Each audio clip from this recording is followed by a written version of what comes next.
is everyone ready, though? Yes. I am. Okay.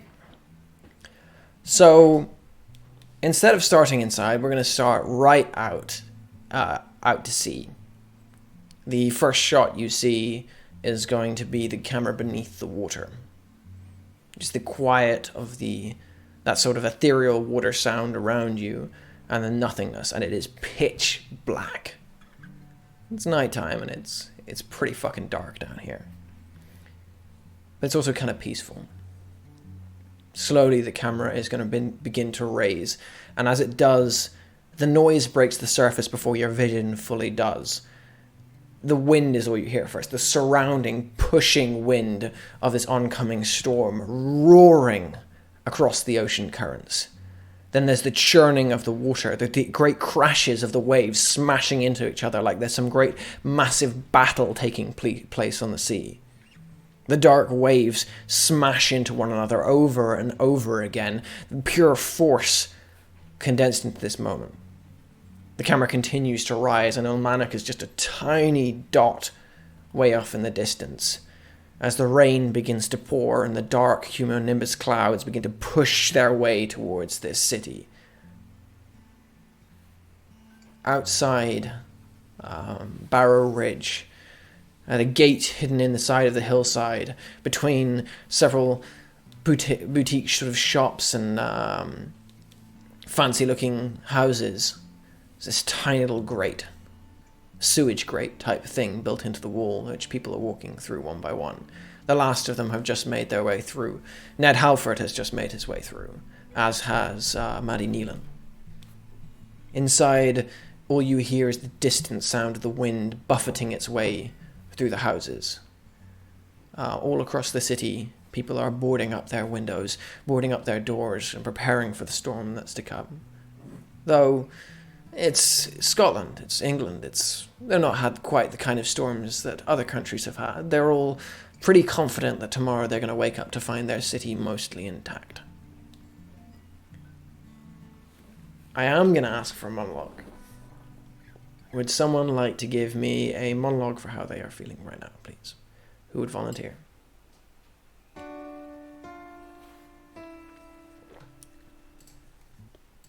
I would like to do one, but I did one fairly recently. You did do one fairly recently? Yeah. No volunteers? I did last one. Okay.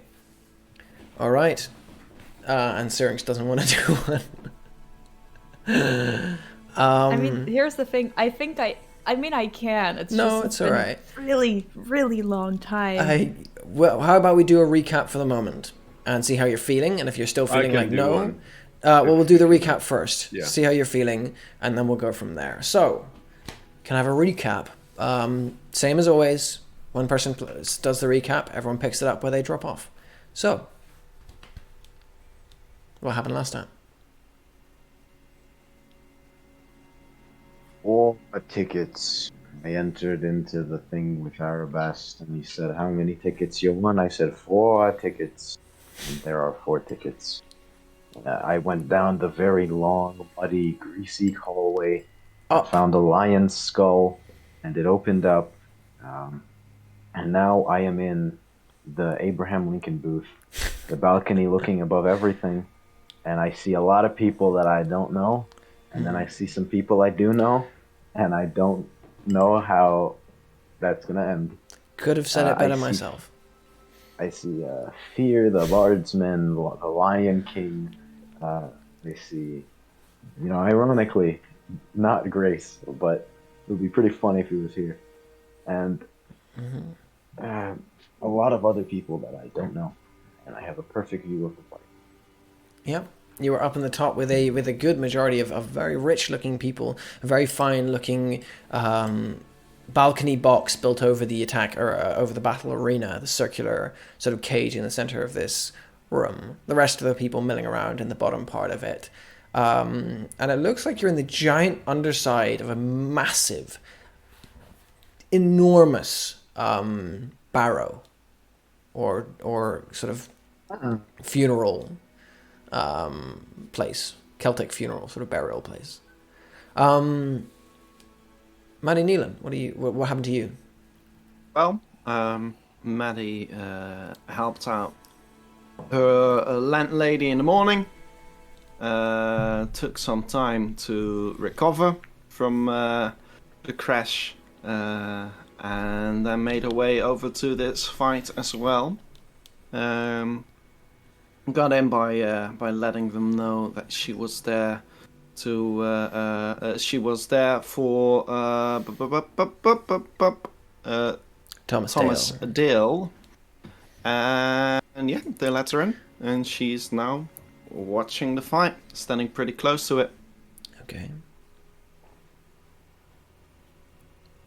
I'm not going to ask you, Leia, because you weren't there last time, so I will tell you what happened with you. Syriinx, what happened with you? What happened with Elizabeth? She had a very tumultuous silence day.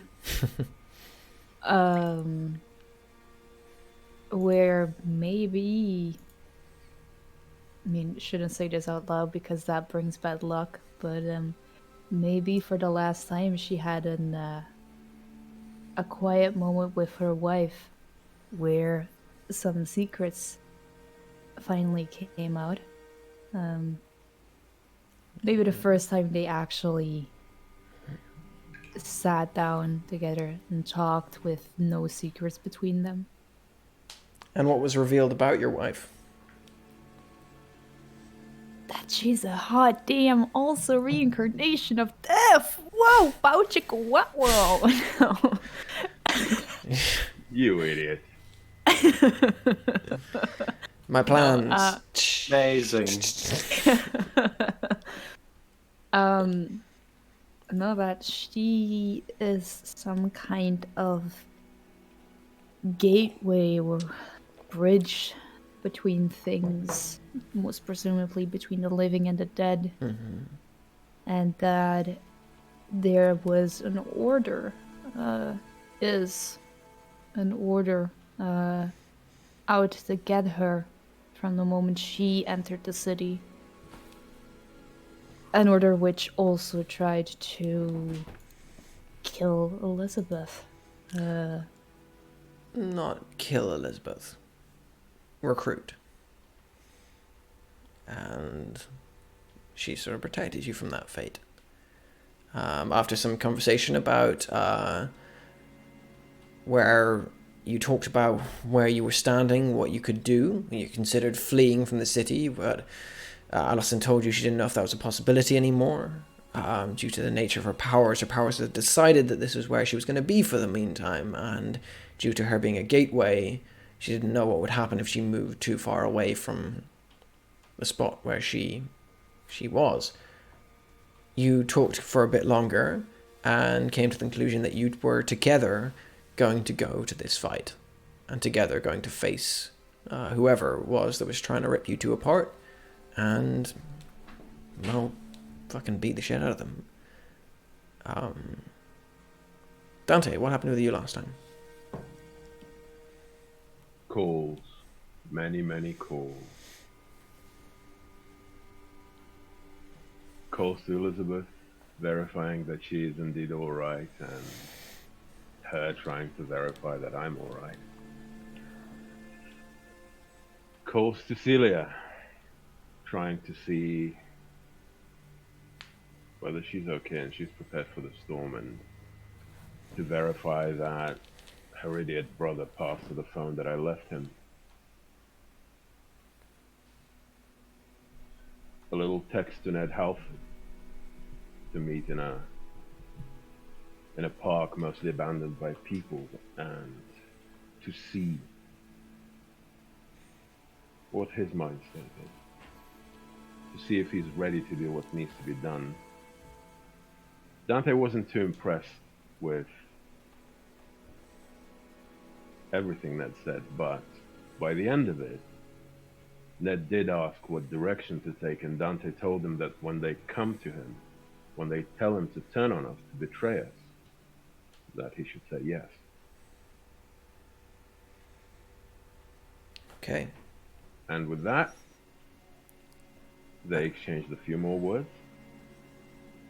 and I left for the venue. And I think currently I'm still standing by the window of Elizabeth and Allison's car.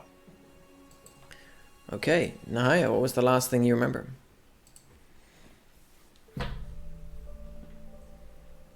I'm trying to remember what the last thing I remember is. I think last thing I remember is going home after the race. And what did you find? A note. There was a note because I remember I was mad because I didn't get to read the note. I just went to bed. Okay. But there's a note from. I think we figured out it was from Duncan. Mm-hmm. And that he had visited while she was gone. Mm-hmm.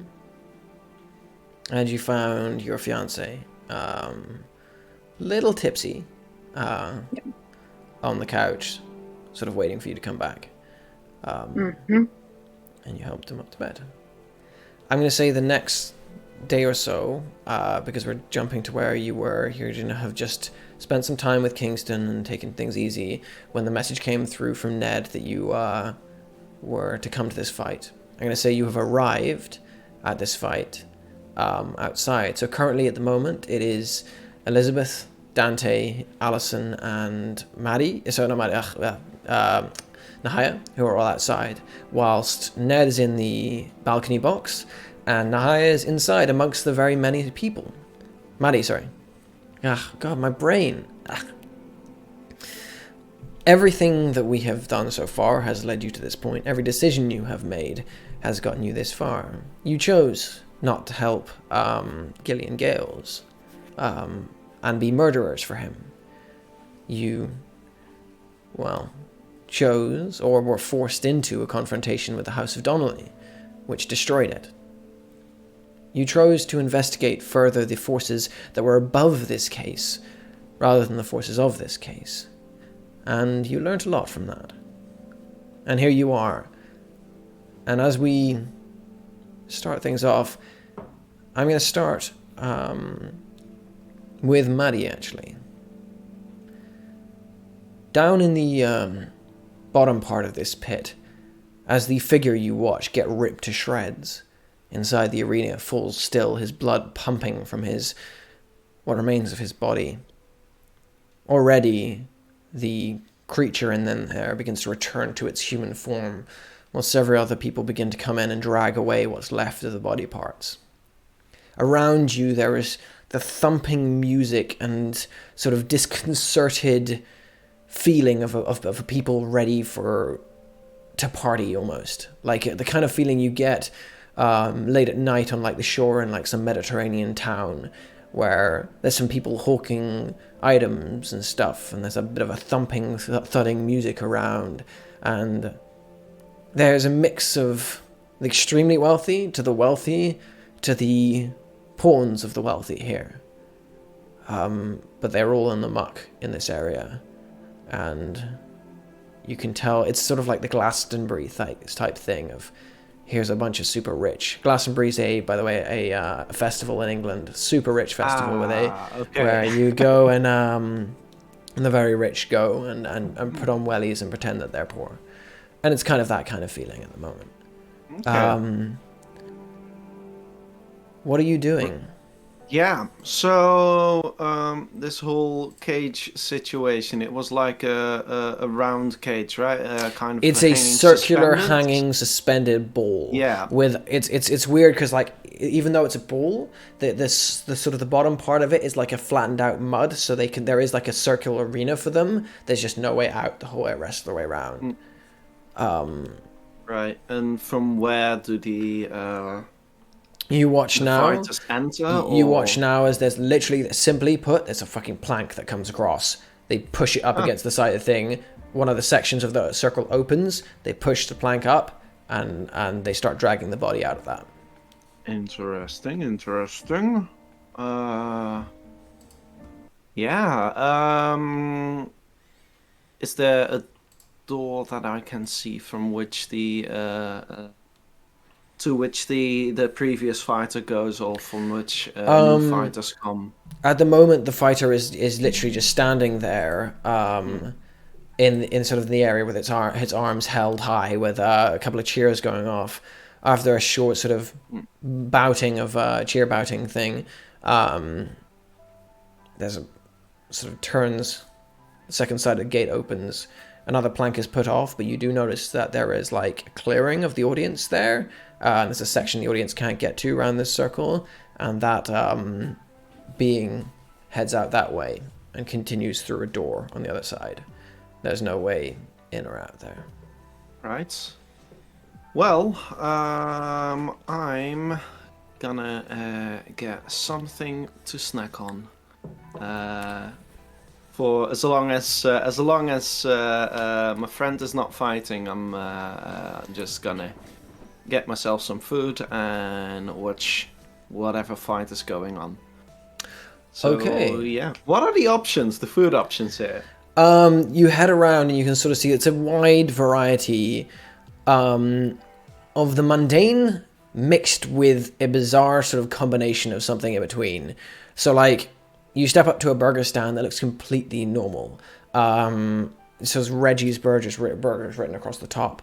And he's serving what looks to be burgers. And then before he puts on each burger, he'll take out what looks like a wriggling live lizard. Just like drop it onto it and squish it shut and pass it to the person. And he'll do something like that for various other people. So there's like what looks like the still living head of like a conger eel that he's roasting on a thing, flipping from side to side. He makes a conger eel burger from that. Surprisingly, that is not appetizing to Maddie. She will go to a place that serves human food. Okay, you continue around. There's a good number of like those sort of weird, extraordinary ones, and there's also some sort of a bit more low down, like that you do find just a guy selling a massive pot of stew. You get closer to the pot of stew though, and you see that there's the name written across it is Lycus's, and you get closer and you sort of smell it and you're like, that smells good. But something into your, even though it smells good, your stomach like churns and like, ooh, I don't want to eat that, and you're not sure why. And you pull away, and the guy sort of grins at you. He's a thin man, sort of like sallow features and a grin on his face, and he's just churning the pot and smiling at you. And Is that like, you turn away. Is that like a genuine smile of a grin? It's a smile of a grin, but it's like it's a sort of like a smile of a grin with a like, oh, bit of a taunt. The sort of smile you might get from someone who's like, hey, you want to buy something you're not meant to buy? You want to buy something you shouldn't? Come on. Ooh, that is a very effective marketing strategy for Maddie. She is going to buy a whole of that stew, even though it doesn't feel right. He takes a spoonful of the stew and just into a bowl and passes it to you. You take a mouthful, and it's really good, but it is unlike anything you've ever tasted. It is completely different, and you cannot put your finger down on what the meat is. Oh, okay. I'm not ready for Maddie becoming a cannibal. But she will keep eating it. It's food. His eyes meet yours as you're eating, and he's like, hey, good. What's in this? I've lots of things. I've got a bit of oregano, a bit of, spices, that kind of thing, mixed in with a bit of sauce. There's a little bit of beef in there. Right. Well, it's an interesting taste. Yeah, you grow to love it. She moves back over to the fight. Okay. Or to the ring, the cage. You move over to the ring where a seemingly more bloodless fight is taking place now. Two rather rougher-looking folk are getting up and have got metal gauntlets strapped to their hands and are punching the shit out of each other. Nice. As that is going on, we're going to jump outside to Dante, Elizabeth, Allison, and Nahia, who, Nahia, you are just going to have pulled up at this point. Oh, Outside. Nahia's pulling up? Yeah.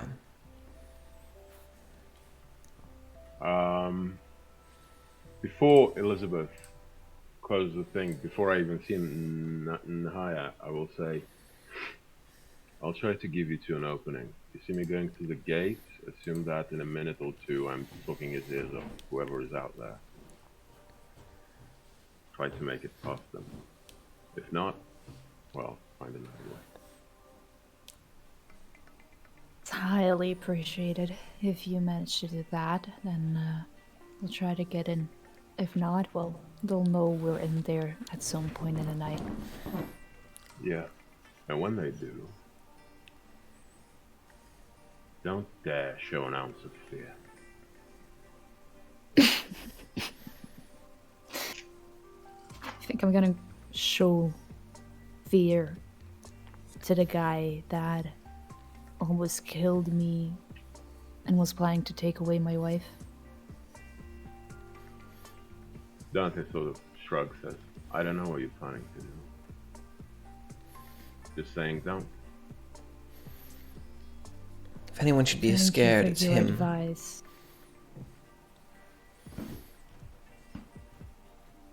I still need to talk to him.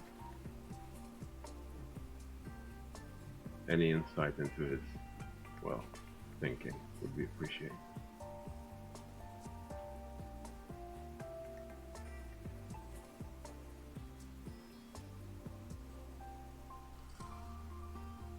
No, she doesn't say anything? She sits there. By the way, the rain has started to fall now. It's like a pittering kind of gentle rain at the moment, but it has the feeling of rain that is about to get heavier. Right, better get going. What needs to happen will happen.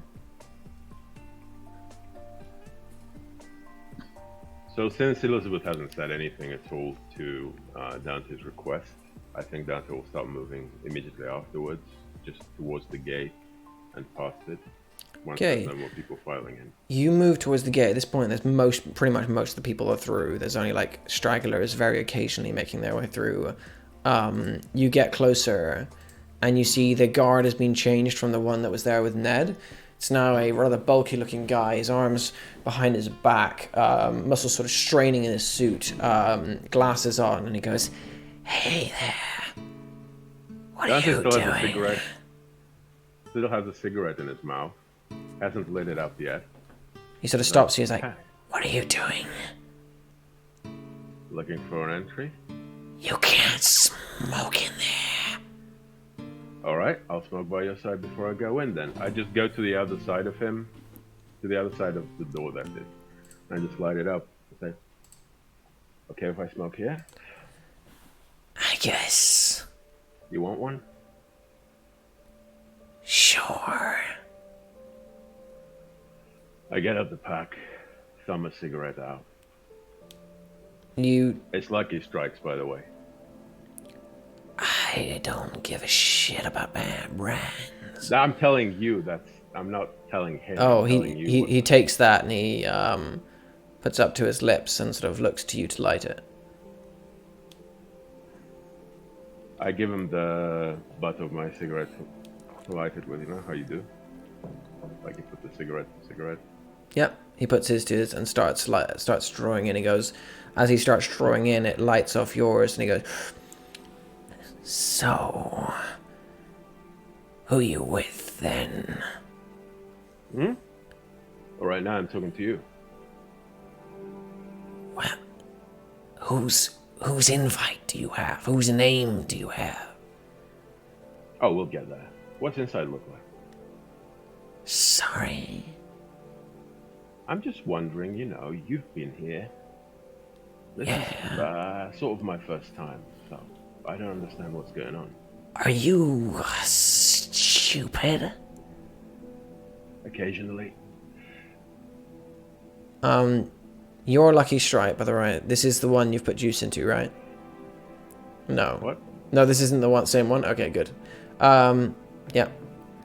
It's not the same cigarette you used on William. What cigarette on William? Never mind then. You were going to use a cigarette on William, but you never did. I'm wondering if this is that I one. did use a cigarette on William. You remember? Yeah. That cigarette. Yeah, but you... Okay, gotcha. He continues to draw in a breath and just looks at you and goes, I don't quite know what you're asking. Have you not been here before? I'm asking who the fighters are, what the spread is, who do I bet on, that type of thing. He looks at you and raises an eyebrow that reaches up beneath his dark glasses. As he's doing this, Elizabeth and Nahia, what are you guys doing? You can see Dante is beside this guy talking to him at the gate now. I don't think I would have seen Nahia. Well, probably, maybe. Yeah. Not in this street. No. Yeah, it doesn't really matter because Elizabeth only has eyes for one woman at this moment. So I think the moment Dante is there and like starting up conversation with the guy, turning him the other way. Is there any other entrance that we saw? That you can see? None. That you can see from here? No, none. Maybe, I mean, it would be a search, but you could like drive around the whole of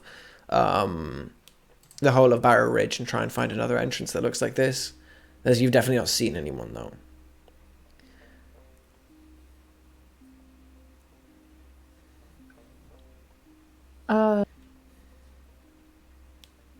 No, we're not gonna drive around. Elizabeth will get out of the car. Do you need to get in there? Wait, no, she sort of like, Alison grabs your hand before you go. Is that what we need to do? Get in there? We both do, yeah. What about your friends? Well, one of them is already inside, and the other is standing at the door right now. Right. What if... Well, I can get us in, but it's gonna be hard for both of us, and it's going to... I can only bring us. The rest can get in fine. They can use Halford's name. It doesn't matter. Okay. My way is difficult, though. It is. I can do it, but it's going to be hard.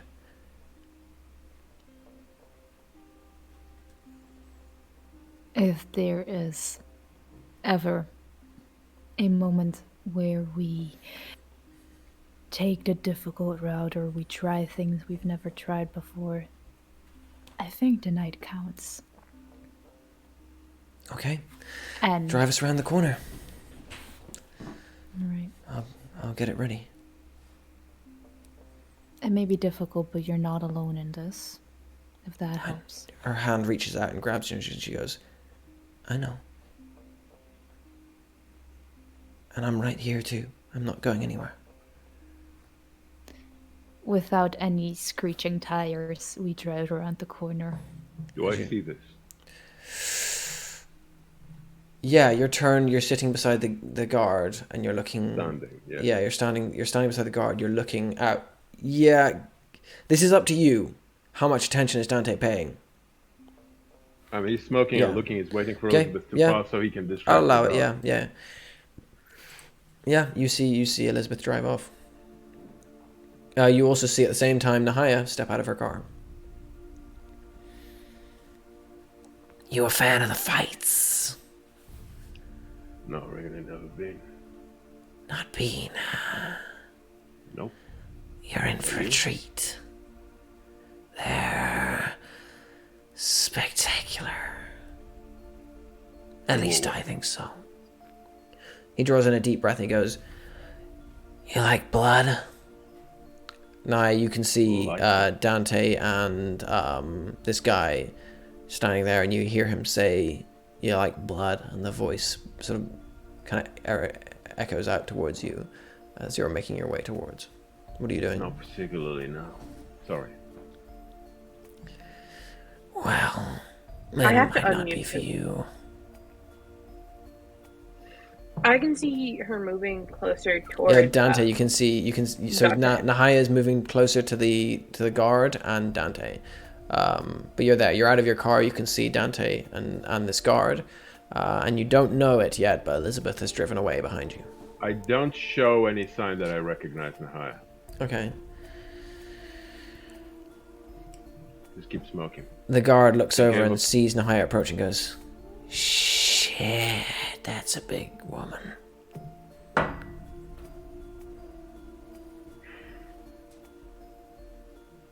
gotta work on your charms, mate. Charms?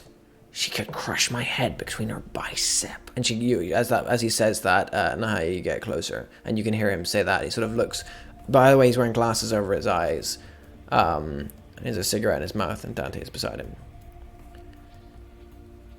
What are you wearing, by the way, for tonight? Have you dressed nicely, or are you like dressing?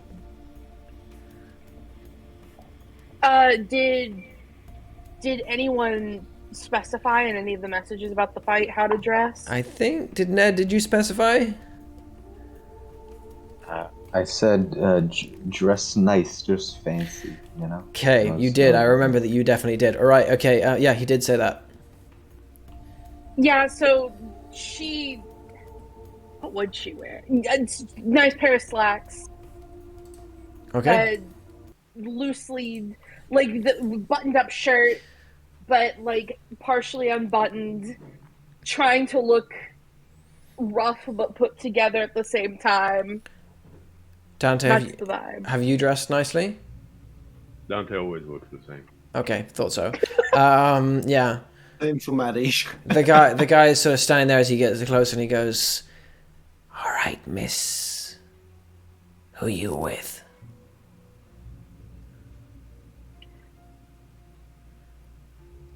I was invited. By who?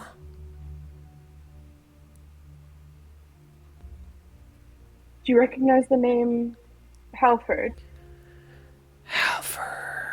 Halford. Yes, there's a name on the list for Halford. And you know him. You may enter. He steps to the side. Awesome. She gives a little like nod and thanks. He lets you pass. Yeah, as she passes, she kind of looks back at Dante. Like, trying to cover it like she's looking over her shoulder at something. You look back at Dante. Right at him for about a moment. You look right at him. You're looking at the back of his head. He doesn't look at you. As you continue down, you're now in a long, muddy, dark tunnel. The smell of like earth, and it suddenly gets cool and cold as you go deeper, and there's this eerie silence feeling. Then you start to see it around you, human skulls embedded in the walls, hundreds of them. You continue onwards, and the cool begins to abate into a warmth that's emanating from hundreds of bodies down below. Not like dead, but just people. The warmth of many people warm, there. I would assume they're alive. They're warm, they're alive. Emanating up, along with this thumping sort of music coming down from down below. Dante, what are you doing? I keep talking to him, right? Yeah. I mean, by now I'm guessing she's passed. She's passed, yeah. Elizabeth is gone. I'm still gonna keep occupying him in case she's doing something else, and it might attract his attention. So I don't know. Yeah. Okay, you're just gonna keep talking to him, chatting to him, just general talk, or are you talking about anything specific? Just yeah. You were saying about blood. Well, it's quite an abundance of it. It's one of those things, if you're fascinated by watching a man die, then, well, it's nice. I think at this point Dante is barely hiding his disdain for this guy, but still looks at him sort of squinty-eyed, smoking. So, you don't get that in rugby or football or tennis. And he says tennis like it's a disease. No, there's no brutality, there's no urge. Right. So this is war for people who can't get it up without that. He looks at you and sort of turns his head to the side and goes, I guess you can say something like that. Pitiful. Right then. He chuckles. What are you saying? I finish my cigarette, throw it in the bin, say, what was the idiot who gave me a ticket? American name. You have Alfred? to give it to me. Halford. Halford. He doesn't like you much, but you're definitely known to him. I'm not sure. He seems to think on it. Across town, you're driving through Barrow Ridge. Every now and again, Alison directing you. And then she goes, all right, stop. And I obediently stop. This is it. She steps out the car, squeezes your hand before she does, steps out the car, and walks over, and you find yourself in a long row of very fine white houses. There's sort of like a dip down of like a set of stairs in front of each one of them that go down to a door at the bottom, and then a sort of like a higher door. It's like levels of apartments going up with like lower basement apartments going up, but each of them are built into like a Victorian house, all side by side in a long way. This is a nice Barrow Ridge style housing estate type thing. She walks up to a house door, going down the stairs towards it, and you can see it says number 9 on it. There's no street name that you didn't see. This house is clearly occupied. There's a newspaper half stuffed in, a little bouquet of flowers sort of on a thing hanging there and swinging very softly. And there's a welcoming mat that says, "Careful, cat lady lives here," like in a joking fashion, but it's sort of a little sad at the same time. She steps up to it and reaches for the door handle, though you can see quite clearly it's locked. Who would leave their house open? She goes, "Are you ready?" Visiting a friend of yours? No. She holds out her hand to you. We have to go quick. It's gonna happen soon. She takes the hand. She takes her hand. She goes, "I love you. And we're gonna get through this." And she knocks on the door first. As she knocks on the door, inside, an old woman is reaching for some ingredients as she stands up on a chair, unknowing that a long time ago it was set aside that this was going to be her moment. She reaches for the ingredients just above her head as the chair tips and she falls, the door knocking, that subtle little reverberating through the house, the second knock echoing throughout her psyche as she falls and her head cracks against the table. Her many cats sort of watch her as she falls, confusion on their faces as Alison grips your hand and twists the door hand, and the door does not open into her house. All you hear is the sound of water, and a terrible reminding feeling of you falling, ribbons wrapped around you. But this time Alison's hand is on yours. She steps through, clutching your hand, and pulls you into the darkness beyond as the door goes shh and closes behind you. For a moment, all you see is darkness and water, though you were above it, not immersed in it this time. And you remember the feeling you had when you walked through the door at the Asphodel Theatre a long time ago, of the water and the darkness.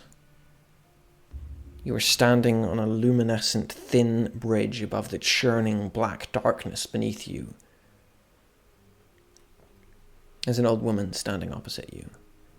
She looks slightly confused. Glass thing of flour in her hands. Several cats walking around her legs. She goes, Archibald? Aspasia? You died years ago. She looks up and she sees both of you and she goes, Hello? I'm a bit confused, I think. I'm lost. I was just getting down some flowers. My son's coming today. I need to cook for him. I'm... Who are you two?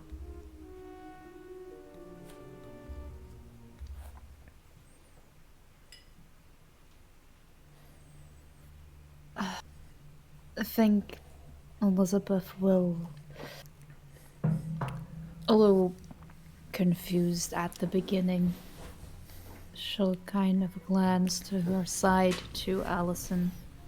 Allison is standing beside you, holding your hand, and she sort of looks at you and goes, she whispers, she goes, we have to get her to guide us through this. The way you take this is up to you, just get her to lead us to the other part.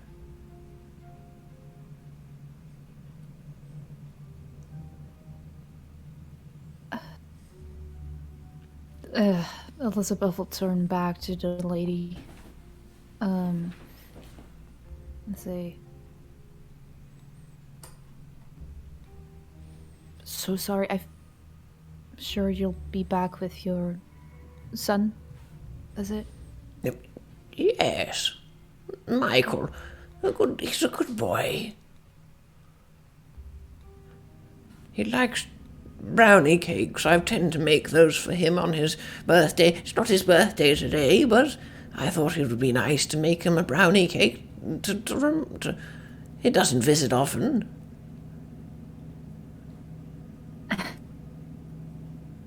Well, I'm sure that he will adore his brownie cake, especially if it comes from someone he loves so much. Would you mind taking a walk with us? A walk? Where to? Anywhere you'd like. I feel... It'll only be a moment. Give me a convince check with a help action for Allison. As Allison grips your hand and she goes, this was her time. It just was. She clutches your hand and she's going to give you a help action. All right.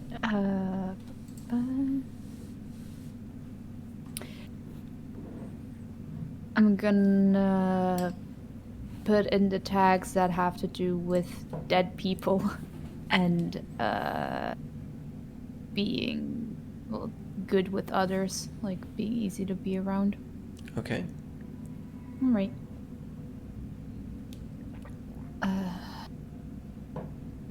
Roll it for me. Yep. All right. Convince. Did you get the plus mild one? success. Did you get the plus one for? Did you put in your plus one from Allison? Doesn't Yeah, matter. It's still mild. It's still mild. Okay. Yeah. The old woman sort of looks a little bit confused. And sort of turns on the spot a little, wringing her hands. She goes, All right, I'll walk a little bit, but I've got to get back in time. I've got to make this before he arrives. He's very busy, and I don't have the time to just... all right, follow me. and she starts walking. And as she does, Allison grips your hand tighter, and you can see that she's finding this very difficult, but she pulls you along. Starts to follow. I think as they begin to walk, Elizabeth would have been, as I said, confused in the beginning, but when they walk and when she notices that Allison has a difficult time with it, I think Elizabeth will relax, kind of slouch her shoulders, and say, well, under her breath, say towards Allison that the old lady doesn't hear it. It was meant to be this way. Death just is, my love. It comes when it comes. It does. It's not us. And she holds your hand tighter. As we leave you there at the water, we're going to cut across to the upper part of a balcony where Ned Halford, you are standing in a beautiful sort of laid out balcony, the type of thing you'd see in like a top box in a sports arena. Drinks around, various sort of people walking around, waiters with champagne in glasses of weird different colors you wouldn't see champagne normally. And Arabus Vale, who is arm around you now, saying, "I must introduce you to everyone. They're all dying to meet you." Oh, and he starts introducing people, and as he does, he goes, you turn and you see Professor Stephen Niles coming into the room. Behind him, a man that you used to know as Fear, who the last time you met him was calling himself the Scottish Play, followed by three other individuals. A very short, sort of spiky red-haired guy who has a brace of knives by his side and sort of very bent over and skinny. A taller, dark-skinned man with what looks like a skull under his arm. Another slightly sort of darker-skinned man with a scimitar by his side. And they're all walking towards you. And you can see, by the way, that the Scottish Play has a giant chest, like, slung over his shoulder, like, up here, and he's just walking with this exaggerated swagger, and he sees you, and you see a shit-eating grin cross across his face, like a... I go up to Steven, and I'm like, "Hey, Steven, I wasn't expecting you to be here, what's up?" And I do, like, the European, like, the kiss on the cheek. You do that, and he just sort of, it's like he just barely doesn't move at all in response and just lets you do it. And as you do it, he goes, "Mr. Halford, That's wonderful me. to meet you again. It's been a while. Well, a long while. How are you?" Yeah. Oh, I'm doing great. Why do they call you Fear? What's that about? People have names for different things. You mustn't let it get to you. After all, they call you talented. And he slaps you on the arm.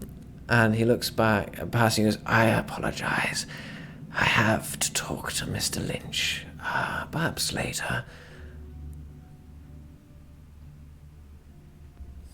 I just like thumbs up, say, "Okay."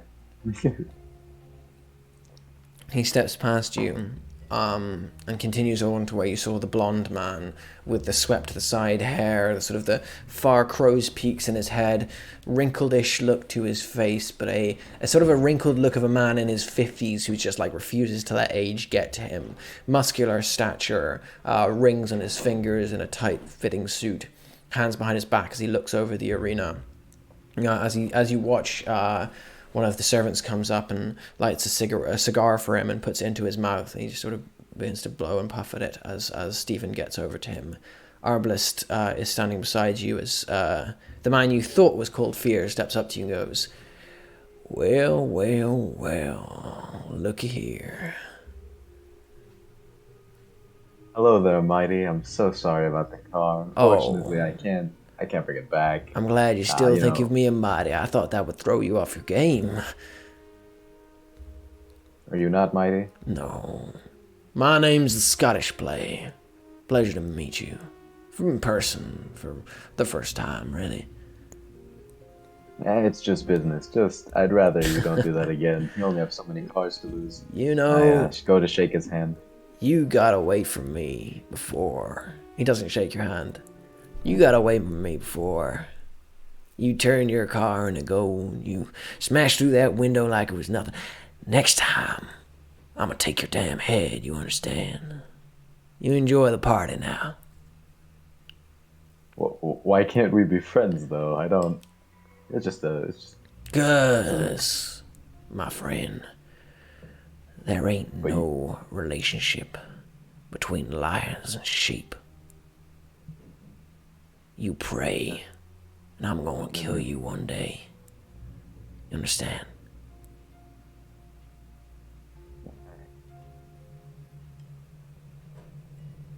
Fun. He steps past you as well, and the guy goes, yeah, he said it, lions and sheep, we're gonna kill you. And he goes, shut up, Puck, and slaps him across the head. And he sort of It's goes, a bit more like a hyena, that one. they move past you. Any recommendations on bets to make? Who do you say this to? The Scottish play pointing at the chest of gold that he has. He's just got a big ass chest. You're not sure if it's gold. It's not clinking. Oh, it's yeah. just. Is it not open? It's not open. No, it's closed. Okay. It's closed. It's more like a massive fucking briefcase rather than like a chest. It's like it's a modern looking like case, like big fucking massive case. And I don't say that because I believe you. Arbus goes to looking and goes, you have a talent for pissing people off, it seems. Yet I still get invited.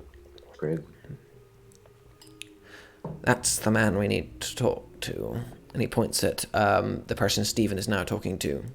He goes, he's Anton Lynch. Top of the food chain.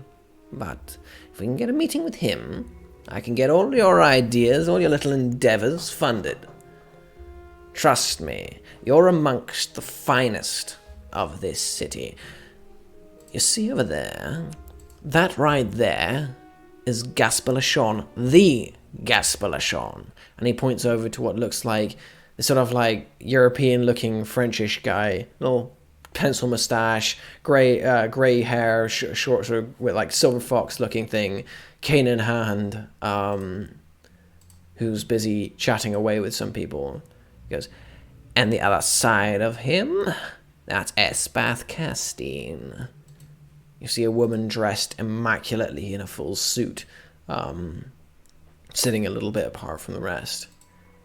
She goes, and beyond that, Scabriel, Hamatatero, all the finest of the city, I hear, you can tell.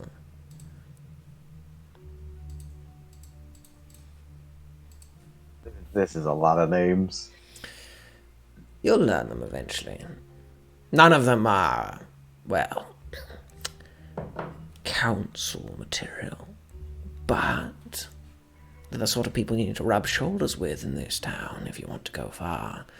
And we intend to go far. You're right. And he sort of takes your arm and pulls you towards the window and goes, this shouldn't just belong to the rich. And you watch as two people are just mercilessly pummeling each other in the ring. They're like a metal gauntlet smashes into another guy's cheek, and blood goes spurting across the arena as the second guy pushes in and continues to slam into his stomach. He goes, this shouldn't belong to the rich alone. No. This should be mass marketed. Brought to every single one of us special folk out there. With your popularity, my resources, and know-how, I believe we can do it. But we need Lynch. Get him on side, and I can make anything possible. I have a question. How do you exactly make bets? Yeah. Make what? The bets. Oh, the bets? Well, there's a betting marshal over there on the right, and he sort of points you over towards, you can see what looks like a figure standing, almost like a butler-looking guy who's standing beside a table. No papers in sight, just his hands folded on the table. He goes, "He'll take whatever bets you have to pose, but it's not quite why we're here. Go ahead, bet, enjoy yourself, have a bet. Get something to drink, talk around, enjoy yourself. Just..." Oh, I will have a good time. I am feeling lucky tonight. And he grabs you and he goes, "If you get the chance, talk to Anton, maybe wheedle your way in there. I feel like you two would get on. I just... he's not my biggest fan." Don't worry, there's no need to force it. We'll be friends with everyone by the end of the night. Alright. Well, I'm leaving Anton to you. I'll look for other investors. Keep up the good work. You're looking fine, by the way. I love this suit. Thank you. Sort of dusts off your shoulders and your sleeves, and he goes, "We're gonna make a lot of money, you and I. A lot of money." We are gonna make a lot of money. What are you doing? Well, after we say our goodbyes, split off, I go to the betting marshal, and I would like to ask you, give me bets on a guy called the Green Inferno. I've heard of him. The Green Inferno? I'm afraid not. None in my records of anyone by that name. What is it? What was the name of the guy? I have several betting records of a racer underneath that name, but no fighter that I can recall. Does this racer have a friend that's competing in the fighting? I'm afraid my betting records do not control relationships. I can take a look at anyone who might be from Russet Way or Bridge, perhaps. If that is the type of criteria you would like to include, though I do warn you, cutting down to that particular tab would leave you with quite a few fighters still involved. The majority of our fighters are from Rustway and Edenbridge. I'll get back to you in 1 second. I pull out the burner phone and I call Maddie. Yeah, Maddie picks up. Yeah? Hey, who's the guy that you told me to bet on in the fights? Because he was like, For fuck's sake. Learn to make notes. It was you said the Green Inferno, right? No! That's me! Then what's the other guy? Thomas Dill. Oh. Yeah. Not really the same, is it? Okay. Well, I will bet on the pickle. And I put the phone down. I say, I would like to make a bet on Thomas Dill, please. Thomas Dill. There is no Thomas Dill. There is a Thomas Donaway and a Thomas Dale, but no Thomas Dill. Which one of those would you like to bet on? There's no Dill? No Dill. I'll take Dale. Dale. Or Dale? Close enough. Very well. Well, the odds against him are currently 40 to 1.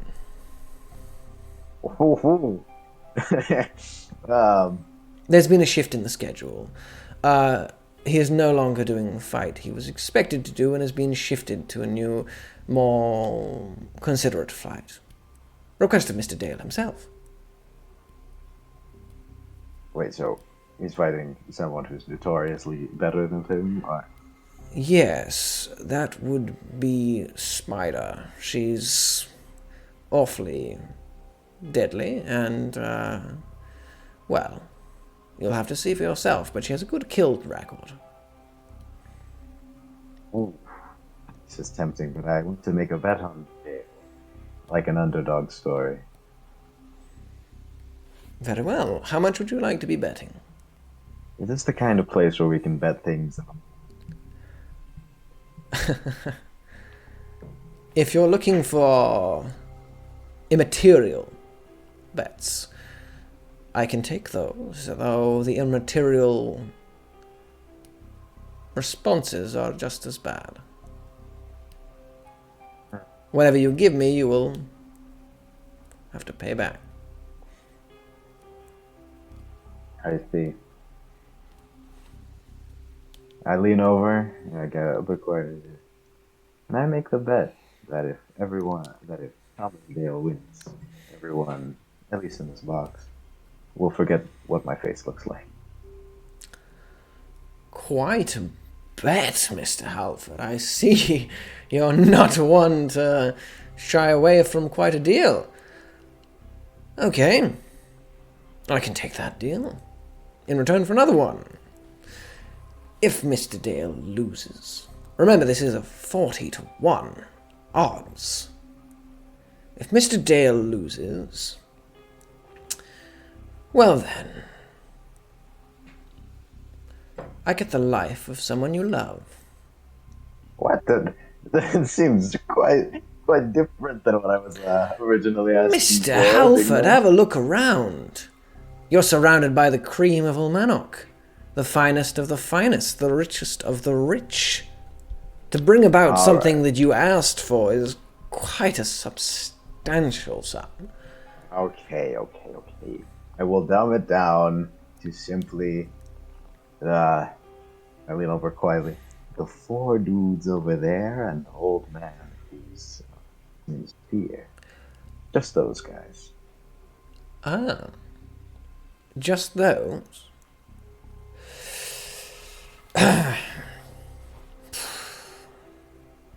For that, slightly more boring bet. I thought you were hardcore, but oh well. I shall take, in return for that,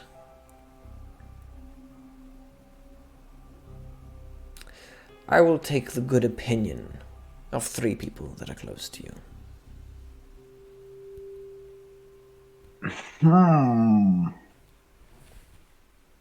3 people. 2 Chosen and a half. randomly, of course. Okay. 2.5. 2.5. For 2.5, I will give you 4.5 of those men for getting you. Fair point. Well, I'm feeling lucky. I'll take the secondary deal, and I still might make more bets as the night goes on. Now we'll keep it at that. Don't come to the betting table unless you're willing to spend your money. But yes, you know what? I'll take the deal. Listen, 1 to 40 is 1 to 40, but you know what makes the difference between something good and something great?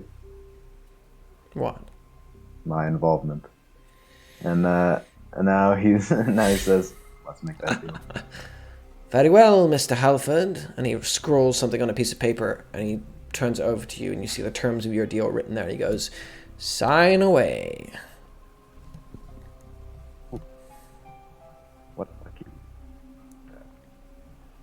And I scroll down my name. I say, thank you so much. You scroll down your name and there's a pulse of gold flash around it. He goes, pockets the piece of paper and goes, wonderful doing business with you. Should you seek another bet, don't hesitate to return. Mr. Dale will be on in 10 minutes. Well, that's nice to know. Well, I guess I'll have a drink then. I pat him on the shoulder. I'm like, thank you so much. I go. You go to have a drink. As you do, downstairs, Nahia, you have emerged into a large circular room, in the center of which, suspended in the air, is a massive steel bowl. Flat ground at the bottom, in which 2 fighters are currently wailing upon one another. And all surrounding this bowl is just this wide expanse of people, all staring, cheering, eating food, and watching as they move around. Give me a roll of a D100, please.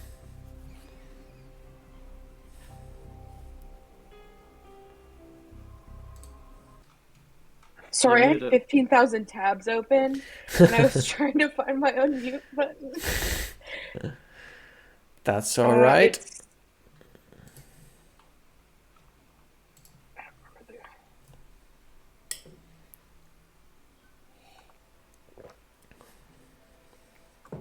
I think that's the code.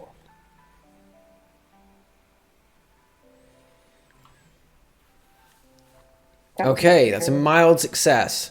So, oh no, you didn't roll. That's. It didn't roll. Yeah. It didn't even say. You didn't roll. What happened? I I don't know. Are you I'd typing Do you want me the right to? one? Are you happy? Oh, there we go. Oh, there it there we is. go. There we go. 60. It took some time. Right. Okay. You have a search around through the audience, and you can see just a mass of faces. Some of them with strange eyes, other with strange appendages. One woman who has what looks like leaves for hair running back of her head. Other people equally as absurd and monstrous, and some ones who are just absurdly beautiful and absurdly strange. All of them moving around in fancy dinner jackets and nice dresses, wellies in foot as they move about the muck and observe the complete chaos going on in the center. And as you search the audience, you see no one familiar. On the other side of the arena, Maddie Nealon, the last of the stew is gone. And the second it finishes, you're like, I could do with a bit more of that. Oh well. Yeah, I am going to just toss the ball aside. You do, and it gets crunched beneath foot like so much other rubbish that is being gathered around here. The people down here are messy. Oh, they're just they're all dressed really fancy, but they're being messy as fuck. That is interesting. In the middle of the arena, by the way, one of the other guys has now got the other guy to the ground, is just smashing his fist into his face over and over and over again. There's a crunching noise, a bit of tooth goes spinning off into the audience. And then he stops punching, stands up, and goes, "Roar!" There's a roar of response, and the planks begin to go up, and the injured fighter is pulled off, and the other one walks away down the same pathway. This point, you see him. Yeah. On the other side of the arena, standing beside a superbly beautiful woman. She, long, dark, reddish-black hair. Sort of the tinge of sort of red that comes off it, glistening in the glow, in the lights that cover the roof here. She's dressed in sort of like a form-fitting dress as she leans over and talks to him. He stands there, same Thomas Dale you know. Long, double-handed claymore over his shoulder, long black hair pulled up into like a bun at this point. He's sort of cracking his neck, his muscles sort of tensing them out as he begins to get ready. Quick question about the cage. Is this how wide apart are like the individual bars or whatever the cage is made of? They're about the size of sort of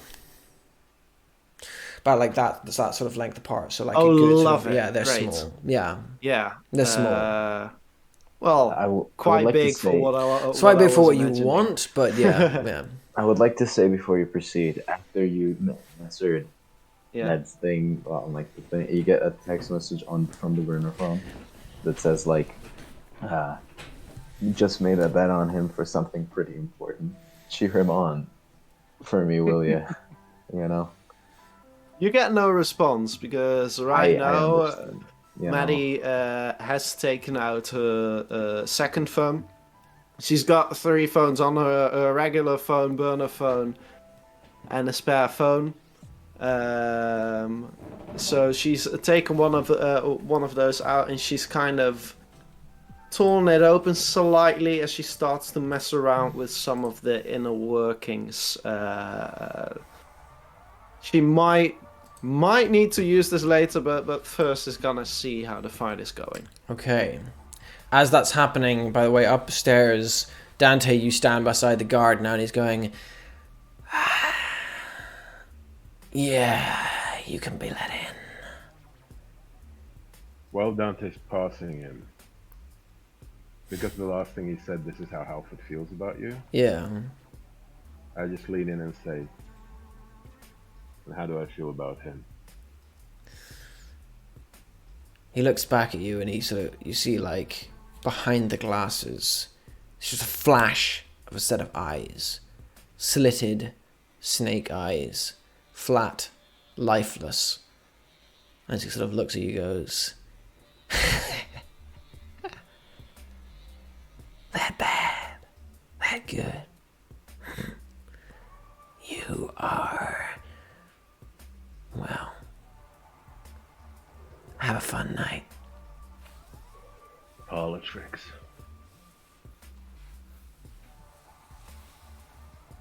And I just walk past him. You walk past him, and he takes a deep breath and goes, and blows it up. And as he does, the smoke is caught instantly by the wind as it whips round, and he goes, shit. The rain begins to pour as the guard goes, all right, I'm clocking off early. And he flicks the cigarette to the ground, steps inside, grabs the metal grate, and slams it shut. Then with one hand, grabs the bolt and slams it closed. As he slams it closed, deep inside... Right. There's a number of things happening all at once here. First of all, Dante, you are heading down this long, dark tunnel. As I described before, first of all, long, muddy black tunnel, suddenly skulls on all sides, and as you get deeper, you can hear the thudding of music. You emerge and see what I described before, the mass of people still admiring the finishing. There's no fight going on now. You see the sort of the aftermath of it. I look around to see where the VIP section is, where I can see fear. It takes you a while to look around, and you do not see fear anywhere. You look up, and you see high up into the wall, quite high up, and beyond the seeing in, there's like a set of glass and like a metal-built platform that's emerging a little bit out of the mud, and the rocks. There's this metal-built platform with glass in front of it, and you can just faintly make out several figures in front of it. Do I see any familiar faces? You can't see any figures. You can't see any faces from this distance. Not inside, just around. Around you, give me a... You can choose to make either just a natural D100 to see for chance, or you can try and like actively like look. Do I know my chances? If I roll your chances are pretty low. You have to get higher than 80. Okay, then I'll do an investigate. Okay. Doesn't miss a detail. Doesn't miss a detail allow? Here's a fun thing. I'm gonna try and justify mathematics. Given that this is a listen. Given that this is this is a closed building, right? It has a specific area. Dante will know how to maximize his chances by where to stand and where to walk. Okay. That's maths. Quick maths, baby. I can't see it. I'm sorry. What? I must may not be smart enough to see it, but I mean, like, okay. Someone, is anyone backing this up? Give me an idea. Yeah, I'll back it up. Have you ever seen Alice in Borderland? They're the first test they do. It's like you have to choose two doors, and you're inside a building, right? Thank you. And you need to choose life or death, and in the end, the main character, he's a really smart guy. He figures it out by also looking at, okay, the building is this big because he noticed it outside, and have done these routes and like this thing, so the next one logically should be there. While Dante, if you okay, I've never seen Alice in Borderland. I mean, I don't know if it fits to this situation. I don't know how it fits, but I will allow it. I will allow it. Let's say it's a rectangular area. And there's an arena downstairs. There's people upstairs. There's people. I will know where to walk and how people's faces are turned to walk in a specific pattern to see as many people as possible in the shortest time possible. Okay, I get you. Okay, fair enough. Okay, I get. Yeah, gotcha. Okay, I'll allow that. Okay. Now, since I am doing that, look at it from another angle. Yeah. Yep. Fuck. Okay, investigate.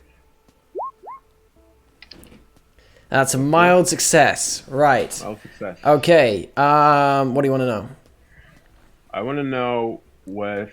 Do I see anyone? Since I haven't seen Fear first, do I see anyone familiar? Has Elizabeth arrived already? You search around. That she didn't. We agreed on one plan. Okay. And then they went. Your first question. You do not see Elizabeth there. You're looking for. Are you say so? Is your question? Do you see someone familiar, or do you see Elizabeth? Someone familiar. You do see. I'm gonna say one person. You're gonna see higher than 50 Nahia, lower than 50 Maddie. Oh, sorry, just higher. Higher than 10. Higher than 10. So yeah. Shit, which one did I say it was? Okay, higher than 10 Maddie, lower than 10 is Nahia. Oh, so I clock Maddie. I know Nahia. where There we she go. is. So you can see Nahia. You don't clock Maddie. You see Nahia. I see Nahia. Okay. Yeah. Wait, hold on. You can't get a higher than a 10 with the D10. I rolled a D20.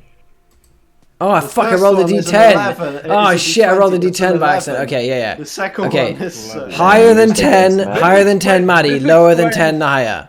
This Okay, explains Maddie, why you he see didn't want Maddie. to validate mathematics because he's so fucking bad at it. You can't even type 20. I didn't type 20. I clicked on the 20 button, but I missed it and clicked on the 10 button. So yeah, you see Maddie. Second You see question. Maddie on the other side. Where's Stephen Niles? Where's Stephen Niles? I'm gonna say you search about with all, and you know that he is definitely not down here. Okay. Then where's Ned Halford? You search about. He's definitely not here.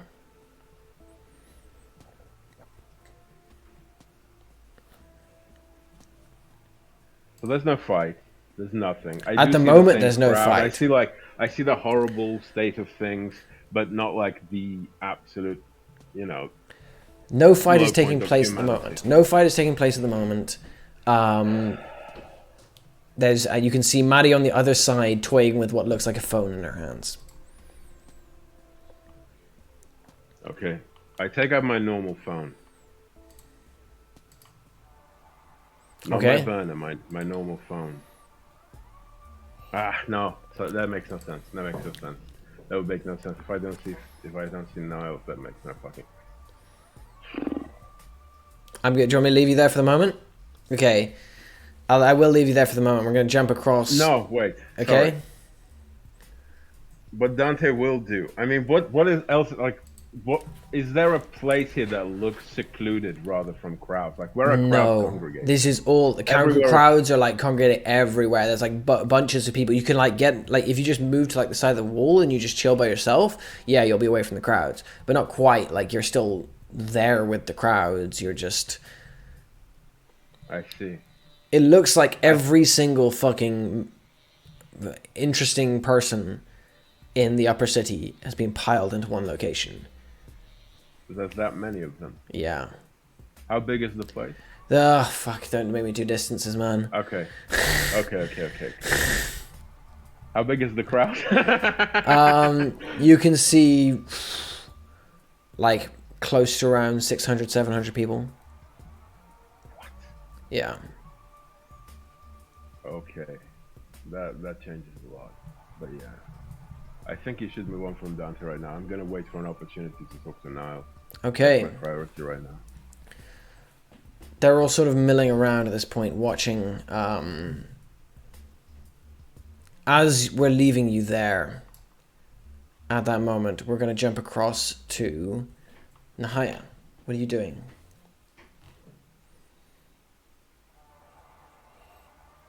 Good question. At the moment, you're just looking like a massive fish out of water. Like, Yeah. I think she's sticking to the edges of the crowd. Observing at this point. give me just like an investigation, just a rough one. Anything you have for noticing details or seeing anything out of the ordinary. I'm honored you think she has something like that. Then do a blank roll, flat roll. Matt, you know what character I built. You built a punching machine. I built a punching machine. I actually have level-headedness. Would that That help? would definitely count, yeah. You So sort I of, got yeah. one. You stand there, take a deep breath, trying to level yourself, and think as you look around yourself. You wanted to investigate? Yes, please. That is a great success. Ask me for one question.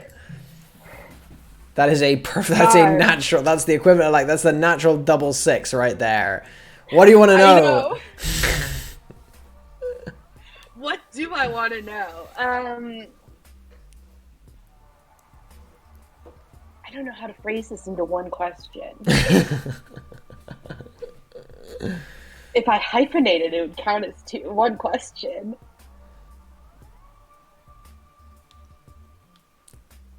Would it? Where is someone else she knows but is it hypothetically safe to go to someone she knows? Like, if she wanted to find Maddie. If you want to find Maddie, where would be the best place to go? Yeah, well, like, where is Maddie, but is it safe to find Maddie? Okay, Does with that with that, I will allow that, yeah. So you can Okay. see that Maddie is standing sort of at the edge of the circle on the other side, looking in at the ball. Her eyes are fixed on a person on the opposite end from her, someone not too far from you, a rather muscular-looking guy, double-handed claymore over his shoulder, long dark hair tied up into a ponytail, rough sort of stubble, and a warrior kind of look to him, scars and scratches all over his arms and face. And as you sort of look over to her, you can see that Maddie seems to be alone and safe. No one is watching her. There's people sort of moving past. You can see the other person sort of like sneer at her, like, how did this person get in? But apart from that, no one is like looking aggressively towards her. No one is yeah. You can also see that Maddie is tense, I'm going to say. Okay. I think she's gonna go over to Maddie. Okay. I'm watching. I'm trying to read Liv's expression as Yeah. I'm saying Okay. this. You start moving through the crowd, like pushing through, like you push someone guy to him and say, "Hey, sorry," and lets you pass. As you continue through, you get to Maddie's side. Maddie, what are you doing?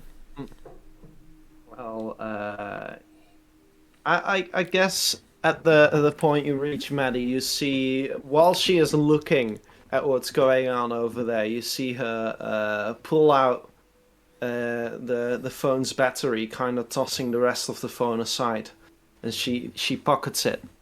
And I don't think she would notice you unless you would either walk in front of her or mention her name. I'm going to leave you guys for there for the moment, as Nahia is coming up towards you. Elizabeth, in the dark space between life and death, you walk following the spirit of an old woman. Several of her cats that have died over the years walk beside her, sort of rubbing against her leg, and she picks one up somewhat half-heartedly and sort of like strokes it on the head as she continues to walk. Around you, the water is churning, and it's blackness, and then it turns into nothing. You can't see further. Just dark water churning for all eternity. Where am I going again?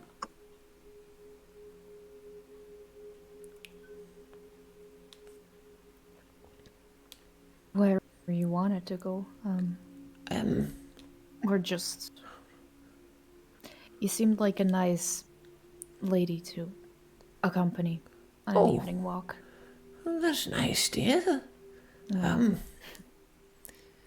Would have been glad to have someone like you as my grandma. Oh, that's a nice thing to say. You should meet my son. He's single. He needs a girlfriend, I keep telling him, but there's too wrapped up inside his... I don't remember this place.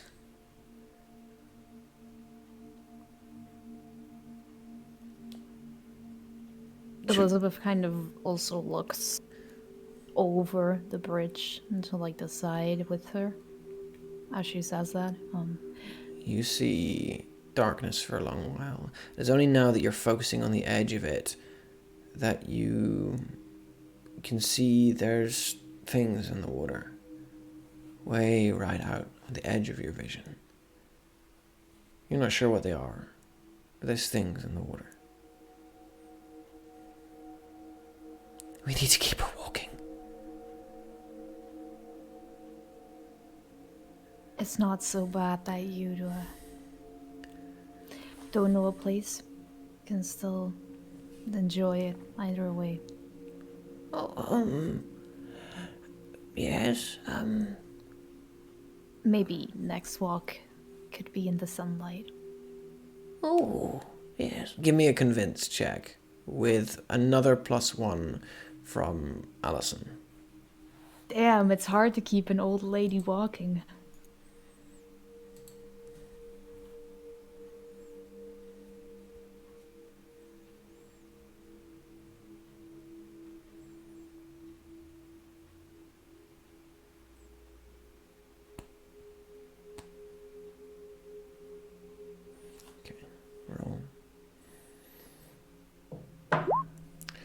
A great That success. is a 13. She's a great running. success. She stops for a moment and you see she sort of goes, Yes, I think all right. When I was very young, I lived in Budapest for a while, and that was a wonderful place. Never knew where I was going, always lost. But you always found the most fascinating things. She starts to walk, and the cat jumps out of her hands. And one by one, you see the cat start to run in front of her in a line, and she starts going, Aspasia! Aspasia!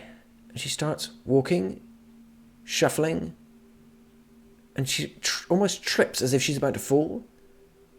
And then her foot hits the ground, but it's not an old foot anymore. Smooth, younger skin slaps against the bridge, and she starts to run. You have to run now to keep up with her, as the old woman is transformed now into a beautiful young woman. Long, flowing black hair trails behind her as she starts to run, her sort of wispy voice turning into a high, cool, intoxicating laugh as she starts to run after the cats. Aspasia, come back! And she runs into the darkness. Do you follow? Yeah.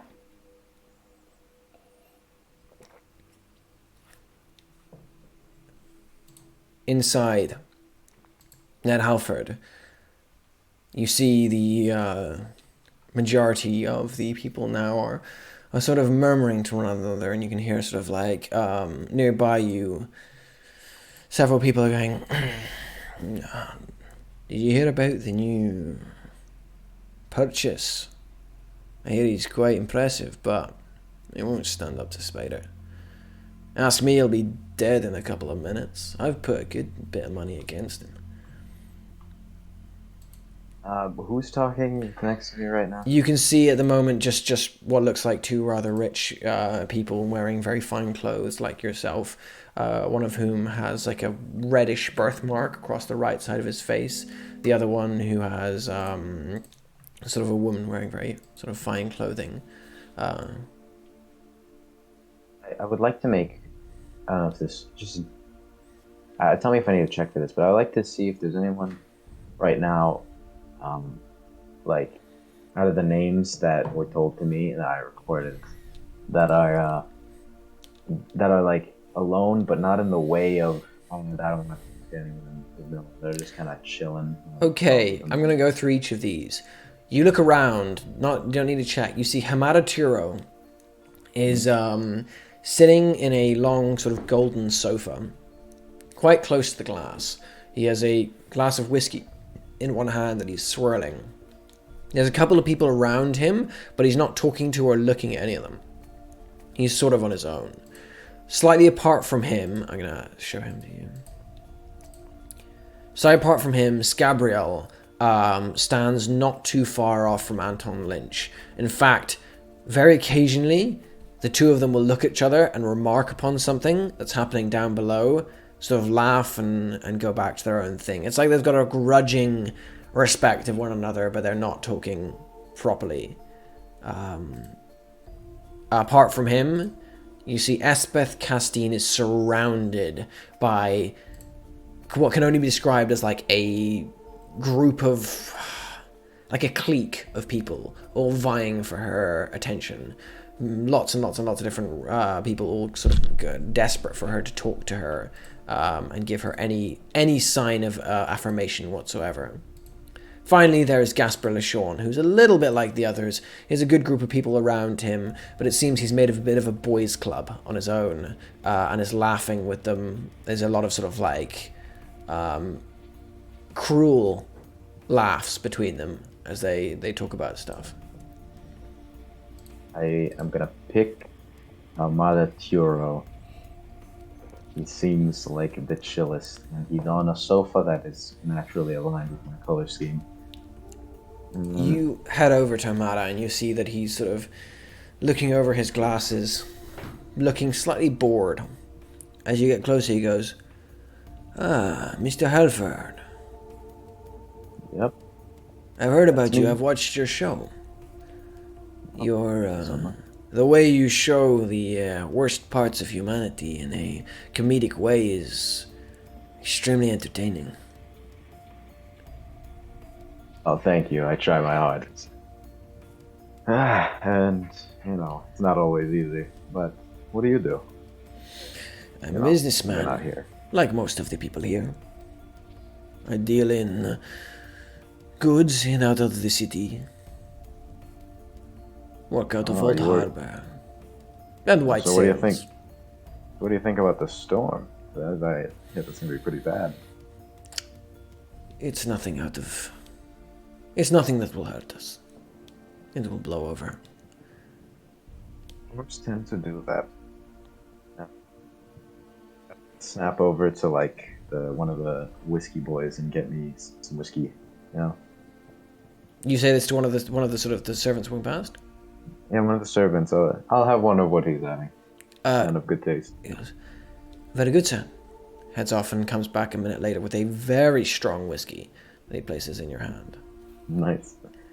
I sip it ever so delicately. So, Mr. Halford, why are you talking to me? What do you want? Yeah, well, you know what they say. What do they say? You tell me. You're They the say one who many knows. things. I don't know what they say. This is a very confusing conversation for me. Well, you're supposed to tell me what they say, because I don't know. You're the one who knows what they say. What's a perfect saying for the moment right now? I'm confused. That would make sense. Listen here, bud. A lot of people in this area are they're trying to get big business moving. They're all so fast. They can't just take a breath and relax and treat it like a vacation. Things are happening. Things are moving. I'm in show business. I'll have a show again. But for now, for tonight, I'm here to make some. And I don't even mean in the business sense of some friends I could call for a small loan. Just some people who are a little bit special. And I turn my nose up of my standard. I see. He turns to the person beside him on the sofa and he says something in a language you're not quite sure you understand. And the person gets up and sort of seems like he's apologizing and moves away. He goes, have a seat, Master Halford. You and I need to talk. Have a seat. You're new here to the city. Very. Your other side, your person in your mind, the thing that gives you the things that you can do. What do you say to him? Day in, day out. I tell him to stay put in his damn place because sometimes he gets a little out of control. And does he sometimes do things you don't like? Yeah. Sometimes he does things I do like. And then sometimes he's what he normally is. Look at where you are, Mr. Halford. You are in the center of the ancient world and the modern one. And he places his hand, sort of gestures towards the arena. There is nothing so beautiful, inhumane, and glorious as watching someone die for entertainment. It is disgusting, but it is what we are. That side of you, that disgusting, festering monster, it is you. People like me, like Mr. Lynch, like Gaspar over there, that prudish idiot. People like you should be. We have learned to take the things within us and tame and destroy them, command them, master them. You want to know something about Mr. Lynch? Sure. In his story, it was meant to be the other way around. He was meant to be the one that died. But he flipped things on its course. You might not know this, but all of us are part of a story. He turned his in another direction. Instead of dying, he killed the one that was meant to kill him. He broke his story, mastered it. If you want to do the same, come back to me and we can talk.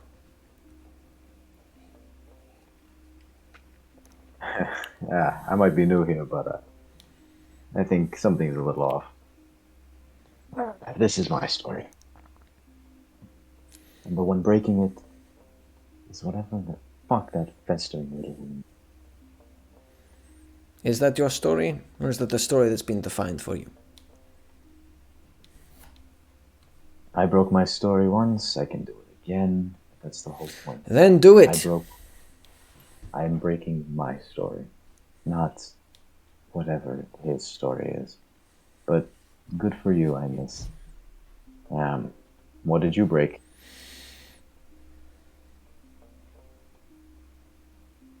A lot of things. The fight's about to begin. I have placed a lot of money on this. Are you riding on it? I'm riding on the Dale guy. So there's no. You have a lot to learn. You have a lot to learn, Mr. Halford, but the key one is when to know that you are betting on a losing cause. We leave Mr. Halford there as outside in the center of the area. Dante, Nahia. Is there any place to sit and smoke? There's no place to sit, I'm afraid. There's no place to sit at all. There's just there's areas you can you can stand and smoke against the wall, but you'll be leaning against an area that might have a human skull popping out. I won't be leaning then. Okay.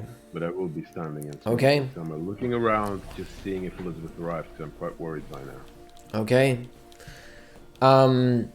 You watch, all of you, as Thomas Dale strides into the arena. He sort of stands there for a moment, stretching his muscles, draws the great two-handed swords and spins it with a whoosh, whoosh. As it swings through the air, there's a sound of it that echoes throughout the chamber. He holds it in both hands and goes, Rah! And his roar is massive and it kind of reverberates. For a moment, you all sort of go, what kind of person could defeat this guy? He is rage, anger, and violence personified. And then the other gate opens. She walks in.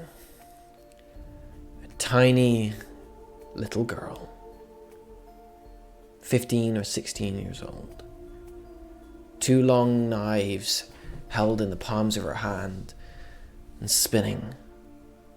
And every inch of her body is tattooed. Right from her fingertips right up to the top of her shaved skull and over her eyes. Hundreds of swirling tattoos. She strides forward, spinning the blades again and again and again around, and you hear just spider, spider, spider roaring out and out and out. Thomas turns to her, draws his blade up, and for a moment, complete silence settles on the arena. Complete quiet. It's like the whole of this place, the people up in the box and the people down below, are all drawing in and holding their breaths as they wait. Thomas moves first. He lets out a charges forward, swinging his blade towards the girl. But the second his blade slices, she's no longer there. She has jumped 15 feet into the air, her tattoos folding off her body and catching on like various arms onto the sides of the cage. She lands there for a second and then lets go, descending on him. And at once, you watch as 3 wounds open up on Thomas's body. One in the shoulder, one in the arm, one down on his side. She flips down, lands behind him, knives still spinning, and she throws them at him. Except she doesn't throw them. They are still attached to a black tendril of her tattoo that comes off her body. The knives arc towards Thomas, and he blocks the first one. The second one embeds into his leg, though, and both of the knives are flicked back into her hands by her tattoos. They clap into her hands one by one, and she goes, and starts darting around the arena again. Thomas is already looking very out of place, Maddie, and slightly confused. He stares at the blood pouring down from his leg and down his arm, wondering how things have gotten out of hand so quickly. Spins his blade and charges once more, letting out an inhuman roar. He begins to slash at her. Tattoos block her blade as they cut, and she's just too fast for him. Every cut he makes, another tattoo pierces his shoulder, stabs him subtly in the leg or the side. It's a death by 1,000 cuts as he continues to cut and miss and cut and miss as she darts away and away and away and away. What is everyone doing? Are there moments when she's darting around where she touches the floor? I need... Oh... I don't even know yet what I'm gonna do, right? Okay, describe for me. There are moments every now and again, purely by her arrogance, where her feet touch the ground. Okay. What are you doing? Here's the thing. I need this to be subtle enough that it won't be obvious to everyone right away. But the plan is to toss the booby-trapped battery at her the moment she lands underneath her foot, so that it explodes underneath. Underneath her foot. Messes up that foot a bit. Okay. I have a question. I know this isn't important, but I think what I do might help you. I have a question. Yeah. Is this match being shoutcasted by an enemy? No. Okay. I'm afraid not. I take up a role since I have an investment in this. Okay. I look over at Tamada and I say, I just say, I love an underdog story. And as the whole room is silent watching this fight, I imagine, right? Ned is cheering fucking wildly and just having no regard for anyone else's like intensity. Mm-hmm. Right? And he's trying. My goal here as a player is kind of to draw the attention to me so that the eventual meddling Maddie does is not noticed by the booth. It won't be noticed by the booth, but it could be noticed by the bottom floor. Okay, I'll tell you what. But even regardless of that, I still want to do this just to assert to this. Well, I was thinking of a change the game where I would burn cheaters never lose, because this is a pretty important role. Maddie has been laser focused on this fight. Knows that she cannot screw this up. I'm gonna say you can roll cheaters never lose. I want Ned, however, to make a check to see how much attention he pulls away from it. So you're gonna be successful in your action. So burn cheaters never lose for me, please. Yes. And I'll let's see. Burn. But at the same time, Ned is going to do something. I would like to make this roll convince. I guess kind of a convince. I also have something to do before everything pops up. Go for it. Yeah. I think the minute Dante sees that this is a young girl fighting, you said she's about 15. You see 15, 16. Yeah. What does she look like? She has shaved head. It's very hard to tell her features. They are just covered in swirling tattoos that cover almost every inch of her face. I will say from fact, you definitely know who it's not. You know it's not. No, I don't. I know it's not. I would have recognized. You would have recognized instantly. Of course. That's not a fucking question. Yeah. The question I think when he sees it's a young girl fighting, he'll just throw the fucking cigarette on the floor, because everyone's been a slob anyway. Like, he'll just throw nearest the bin he can find. Just run towards the railing. Not the case, just the railings where it is. Grab he's not really controlling himself right now. Almost white-knuckling and looking at what's happening in the cage. I want to know if she looks like anybody but anybody I've ever seen in my searches. Okay. Because remember I've seen that. other people. Remember that. Make Make a check with anything in relating to finding a pattern. No, you know, any of your never miss a detail. Any of those. Make that check. Yeah. Even during one-on-one, I went through a lot of I know. photographs. Don't worry. I know that. Yeah, just trust me. Roll that check. Whilst that's happening, Maddie is pulling out the phone, and with a phone battery, the phone battery goes spinning beneath the bars, hits the side of the bar, spins, and lands with a right as the girl's foot is coming down. As it comes down, up in the box, Ned, you let out a shout. And a couple of people, give me a convince check, please, now at the same time that this is happening. It's like a slow motion shot as the thing slides under the thing. Yeah. Just downs the rest of his drink, just goes. Takes the tip of his umbrella, uses that as a microphone, says, Hamada, and we're off. And he just fucking shoutcasts the rest of it, cheering wildly, not giving a shit about anyone else's. Nahia, what are you doing at this point? You can see Maddie, by the way. You're standing right next to Maddie. She takes out this phone bomb and just spins it into the arena. She tries to do it as covert as possible, kind of just doing it quickly like this, and she's already moving away from the location she was. You're right beside Maddie as she does this. Yeah. She gets the battery is in the arena before you, but what are you doing as the battery goes flying into the arena?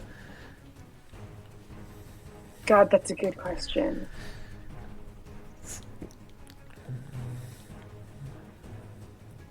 Dante and Ned, I need those convince and things in the roll them.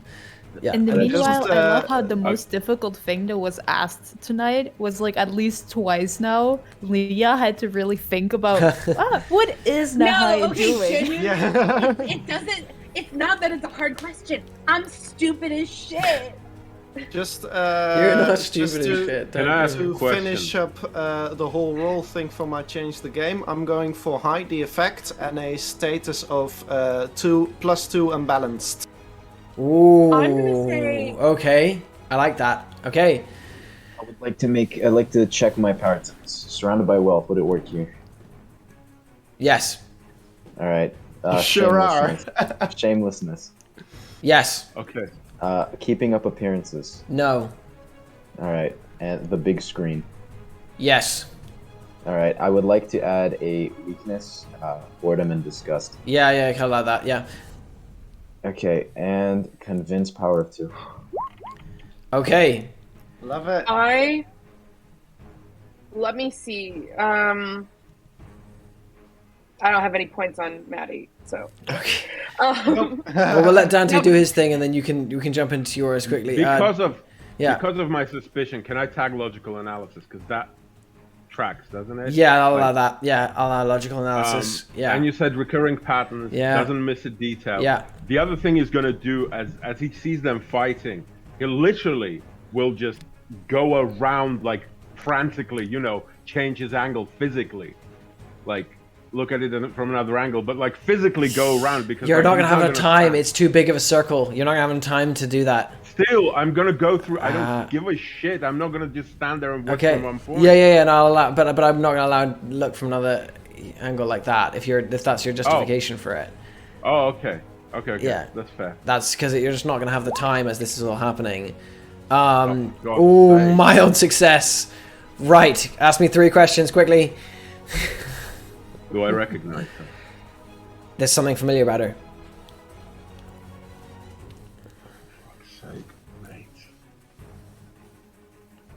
Okay, something familiar about her. So she looks about 15, 16. If I go through the cases of like 15, 16 years ago in my head, how many of them are there? How many of missed children from there are there? So I can maybe discern her parents' name or her name. She looks... You try to think if there's someone... You try to look through all the list. Her eyebrows of a specific color. Yeah, her eyebrows are of a specific color, yeah. Are they blonde? Are they dark? They're white. Brown? What is it? White. Was any albino child missing, or was any? Was there? There was. You can't think of her right now. I can't think of a name. Yeah. Can I think of a parent's name? At the moment, you're stuck. You're just like, I'm gonna say, because it's gotta be part true, part false. I'm gonna say you're thinking about this and it's right there on the tip of your tongue. You know that this person is someone. I'm gonna say you're gonna know that this is someone that has gone missing. This is a child that's gone missing. Yeah. As that happens, her foot is going down, just about to hit the bomb. Ned is roaring in his seat. And you see one of the Gaspar says, "Hey, shut the hell up, man!" As he says that, there's just a in the middle of the arena as this girl hits the bomb, and there's a cracking bang. She goes falling in a tumble and lets out a scream. I did choose for the effect to be hidden. Hidden. So I did choose hide the effect. You did. Status 2. I was more thinking of a. It's hard to hide an effect of a bomb. Well, it's not a bomb. It's an exploding battery. There's a pop and there's some shrapnel. Okay, alright, yeah, I'll allow that. I assume it's quite loud already in there. Yeah, so it gets confused with the pop or the crack of like a blade slashing something or hitting something, but there's a cracking noise, and the girl lets out a scream, suddenly. And as she's falling, she tumbles, rolling, her tattoos forming into a ball around her. She tumbles around and comes to a halt. She turns to stand and sort of staggers on one foot and seems in pain. She lets out another cry of pain, and Thomas sees his movement. He goes, and comes running towards her, sword lowered and down. At that moment, Nahia, what are you doing?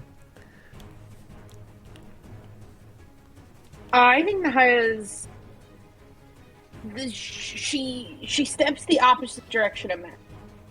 Okay. Kind of like to draw attention, not away, but obviously to not make it look like they're a group, because obviously a group would cause trouble. Mm-hmm. I think she's more prepping than anything to create more of a diversion. Okay. I think she's ready for hell to break loose. Okay. As she does that, the blade scrapes sort of towards this little girl's chest.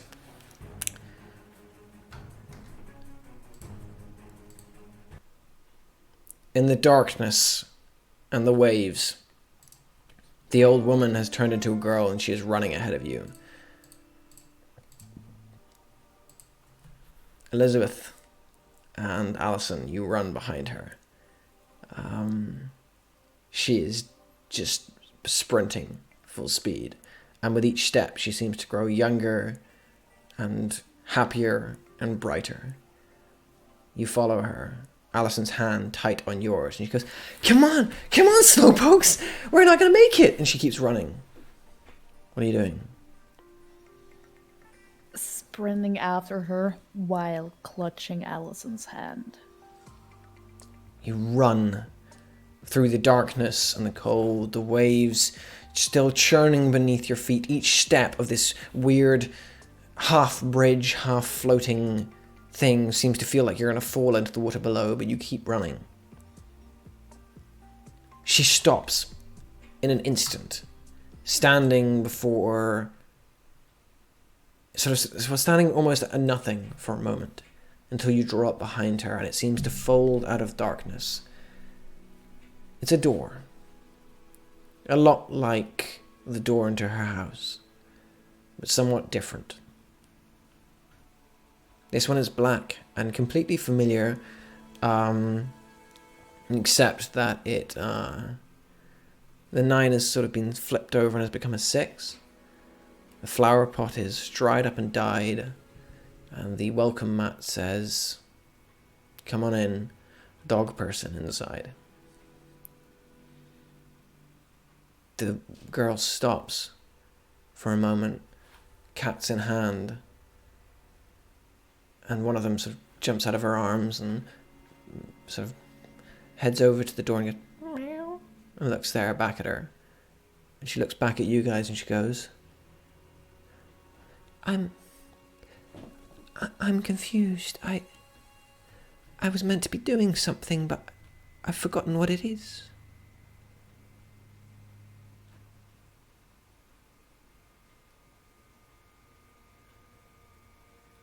My son? But I don't have a son. I'm... She sort of fidgets on the spot. She looks up at you and she goes, I don't want to open the door.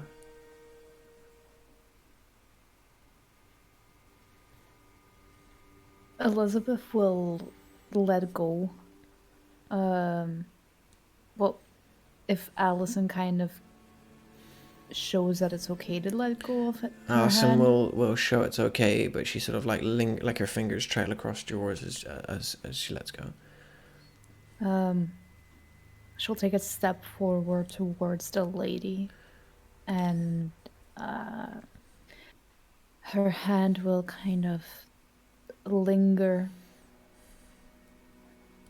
over her shoulder, not quite touching, but wanting to. She'll smile. It's all right.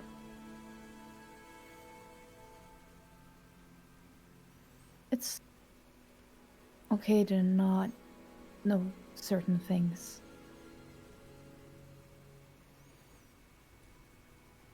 But you don't need to be scared of whatever is behind that door.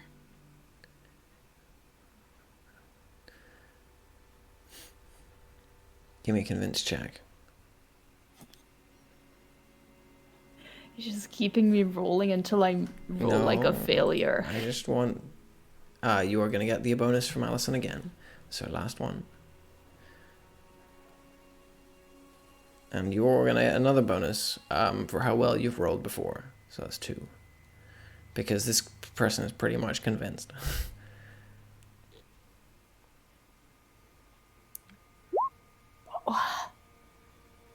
That's a plus Great 4. success. She stands there. Sort of goes... 83 years.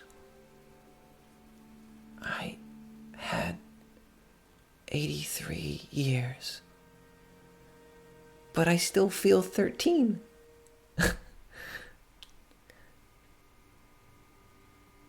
She reaches out, she touches your hand, she goes, I'm ready. She turns and she goes, and you see Allison is just crying behind you. She steps up and her hand reaches for yours, and the little girl turns and she goes, come on, guys. It's time.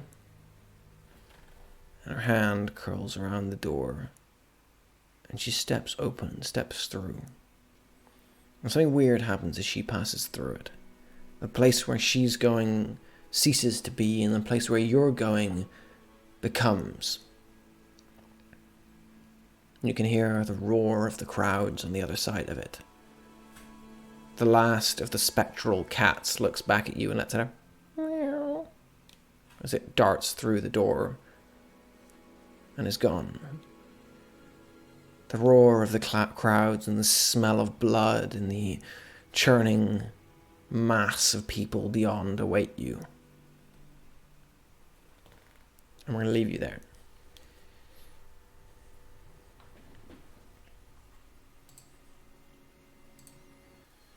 Forever. Bye. That's where we're going to end things tonight. No. Hey, I have a flashback. You can, yeah. What are you going to flashback to? A flashback to the weekend. Okay. And as that long investigation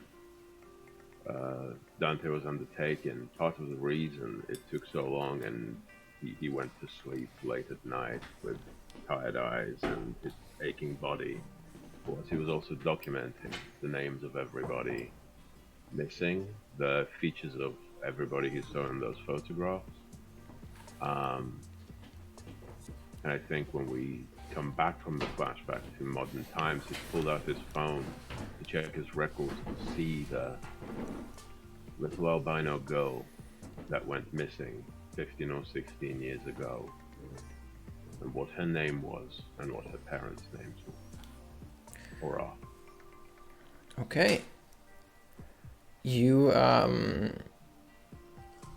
bring up this information as you stand there. Frantically, by the way. Frantically doing it.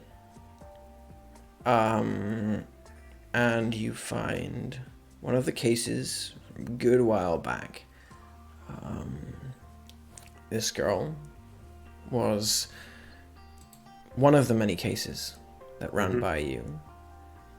Not one that's hugely beyond extraordinary, except for one thing. So her name was Lily Stone, and you remember why she stuck out to you, was that she lived very close to and was around the area of Lawrence O'Callaghan. Oh. Around the same time or much later? Bit later. So what age would she have been when she went missing? When she went missing? Yeah. 9 or 10. 6 years ago. Okay.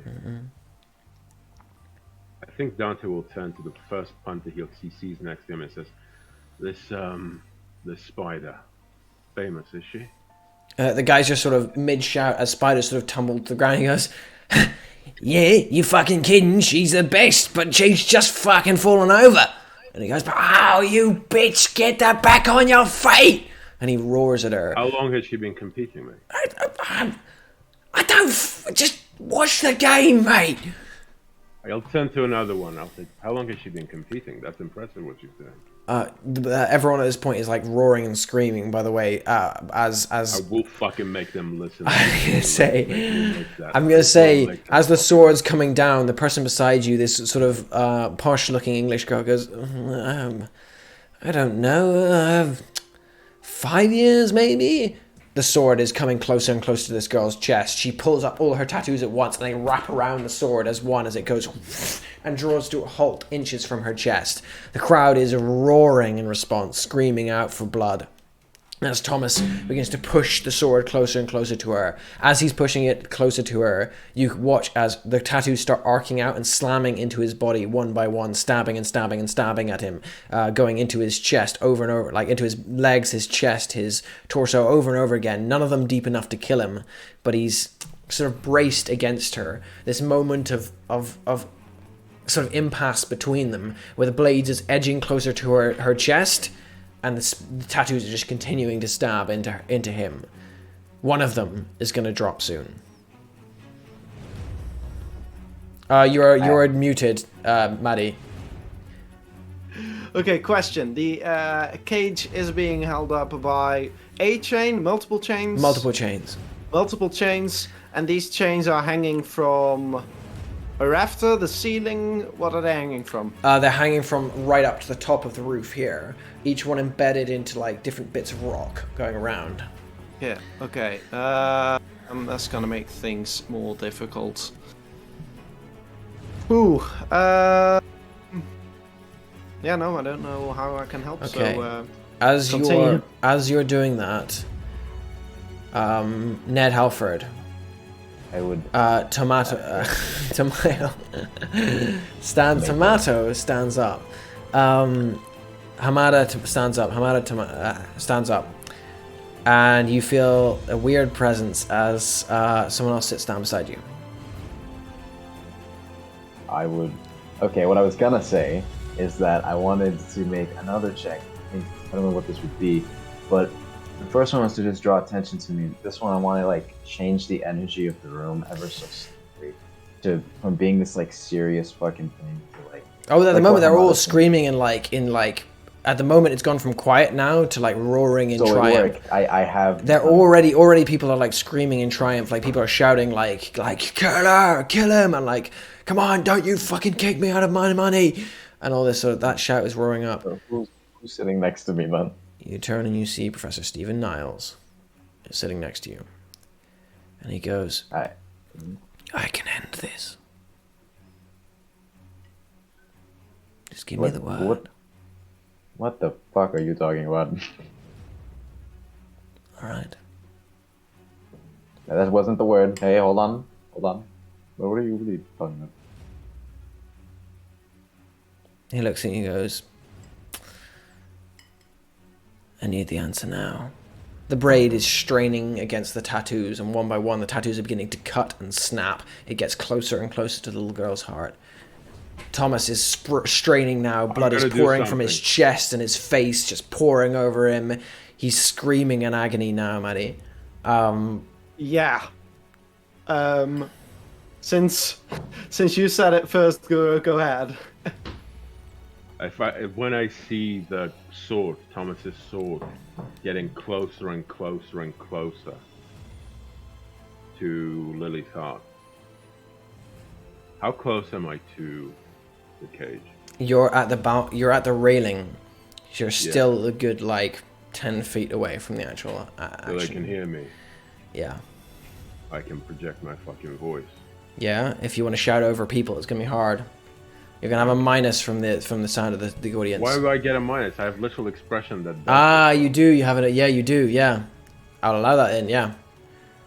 I think at that moment, without even thinking, Dante will just concentrate on Thomas and Lily both, but mainly on Thomas, and just shout, "Stop!" I need a convince check, please. Okay, I was thinking more like hitting with all I've got. You want to do what? You want to hit with all you got? I will allow that as hit with all you've got. Yeah. I'm going to use a hurt point against Dante here by having Maddie. How are you going to react to it? Huh? How are you going to react to it? Maddie is shouting at Thomas. But you're shouting normal to cheer him up. To get him. I mean, that's up to Badger. This is an interesting one. Okay, no, this is interesting. Yeah, wait. Let me just resolve the first part, and then you can complicate it after. So Maddie is shouting to someone who knows her, cheering them on. So he will hear the voice of the, but that will egg him on. But at the same time, Dante is shouting over everyone. I'm going to say it does allow as a hurt, because if Thomas hears the person he knows shouting over, he will. Commanding presence. Yeah. And at the same time, as this is happening, Maddie, Nahia, what are you doing? I'm going to say, Nahia's going to give a help point. Thank you. Interesting. I don't see this, Liv, but I'm flipping you off double-handed. Why? Hey, whoa! Maddie doesn't want a friend to die.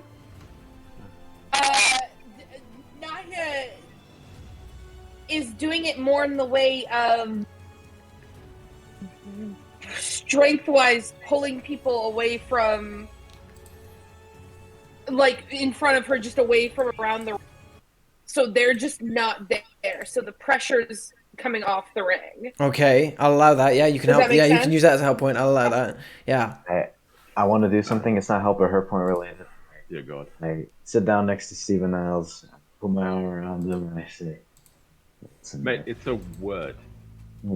Oh, shut up, okay? I say let them both live, see how it plays out. What? You say see how it plays out?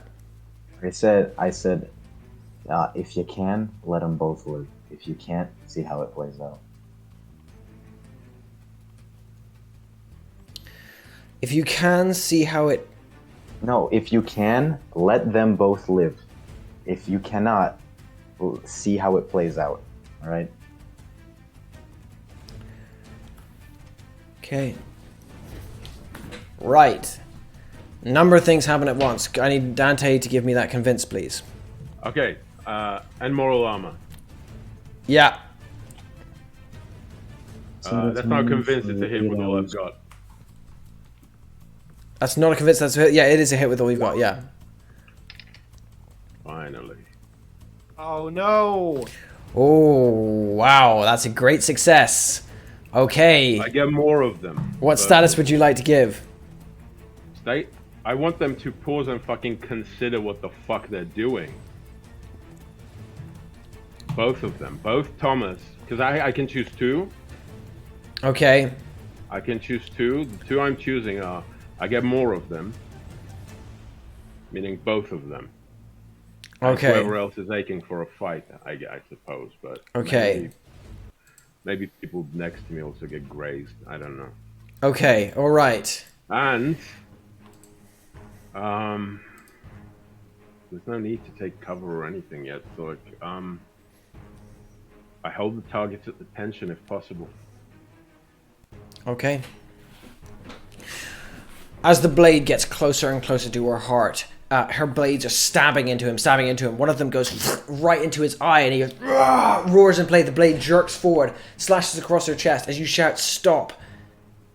There's a moment of complete silence as this "stop" echoes outwards throughout the entire room. They pull apart for a second. It looks like they're about to begin again. As Professor Stephen Niles stands up, pats you gently on the shoulders, Ned, and goes, "You owe me." Steps up towards Anton Lynch and whispers something in his ear. Anton Lynch goes, "All right," and just very subtly taps on the glass. As he does, both fighters, there's a reverberating sound that echoes out throughout the entire of this area. As the echoing of the glass comes out, both fighters step apart from each other, Thomas panting, blood pouring down from his eye, pouring down from his chest, his legs, 100 other small wounds. The spider standing there, clutching her shoulder where blood is pooling down. You watch as the glass of the box, Ned, slides up, and a platform begins to push out from the bottom of it. Anton Lynch steps out onto it and walks to the front. He goes, "Ladies and gentlemen, the fight for tonight has been temporarily suspended, to be continued very soon. In the meantime, tomorrow's auction has been brought forward. A man you all know very well has decided he's going to put his wares on offer to all of you early tonight. Now, ladies and gentlemen, esteemed colleagues, I give you fear." And he turns and holds his hand out as Professor Stephen Niles steps forward. The ribbons trail off him as he steps languidly through the air, almost like Pinocchio's ribbons as he sort of descends from the platform towards the center of the room. He's carrying the case that the Scottish play was carrying, that thing that it took all of his weight to carry on his shoulder. Niles is holding in one hand like it weighs nothing.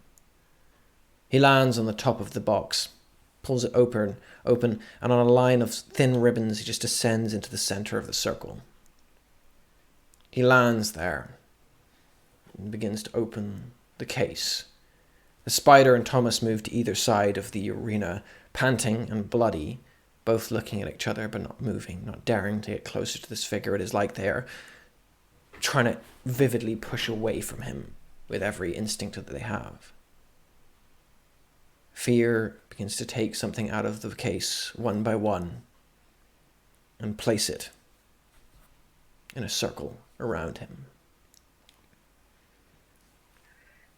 As he does, each one is covered by a dark black veil.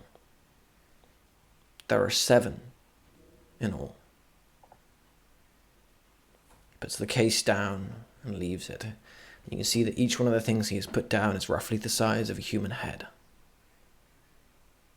He stands there in the center of them all and he goes,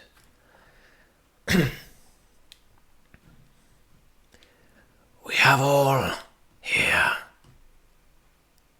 suffered beneath powers beyond our control.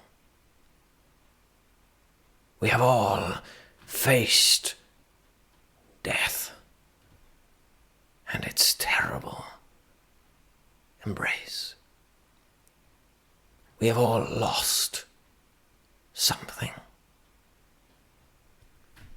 For years, the Order has dictated and managed death for people like us. Today, I call an ending to that. He steps forwards and draws the veil off the first one. You see a human head, twisted in pain, something unnatural about it, monstrous even. He steps to the next one and pulls it off, another one, each of them statues, but each of them moving, squirming, still somehow alive, though they are made of stone and disconnected from their bodies. Continues to move past them. He goes, as he's pulling them off one by one, he goes, "A long time ago, we discovered we could make ourselves human again. You as creators to bring us back to what we were, but it was never complete. Then there was West. She came and she could make us perfectly separated, immortal even. At the time when she was at her highest of her power, 7 members of the Order left and had themselves converted into pure and immortal stone. Today, I give you the heads of those 7 members. Betrayers, liars, and even." His hand settles on the last ones. "The ones we love." And he pulls back the cover on the last one and reveals the head of Rebecca Niles.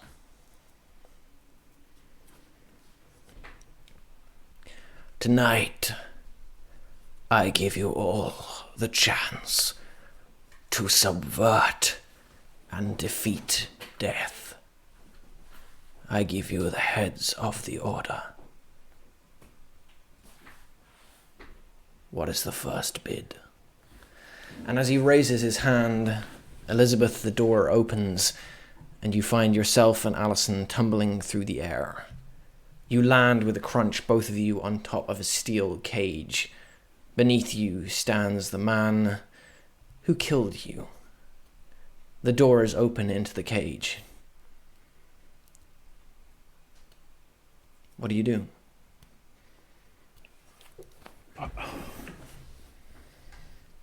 Okay. You want a second to think? Because I think Dante's going to do something before, like... Can I ask something? You can just be certain. Layout-wise. So there's this cage, and we can land on top of it. You are on top of the cage. There's a circle that's open in the middle of it. You can drop into the cage if you want to. He's left it open from the top side, on top of him. Does this mean that the fighters aren't in the cage? The fighters are still in the cage. They're both on either side of the cage. That's what my question was about. Okay, they're still in the cage. That's what my question was about. While Niles just immediately descended into the cage as they parted ways. They're braced against the side of the cage. I had no time between like them parting and Niles arriving. Yeah, it's just it. Okay. I'm gonna say sorry. No, yeah. Please go. All right.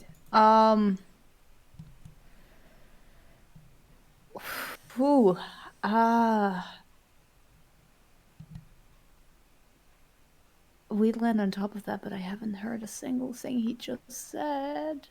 So. Oh no, I'm gonna say through the door you hear the majority of what he's saying as you tumbling through the darkness. I'm gonna say you hear pretty much everything he says. Yeah. Seems logical. Yeah. Damn, Matt, there's a huge crowd here. You putting me on the spot like that. Huge crowd.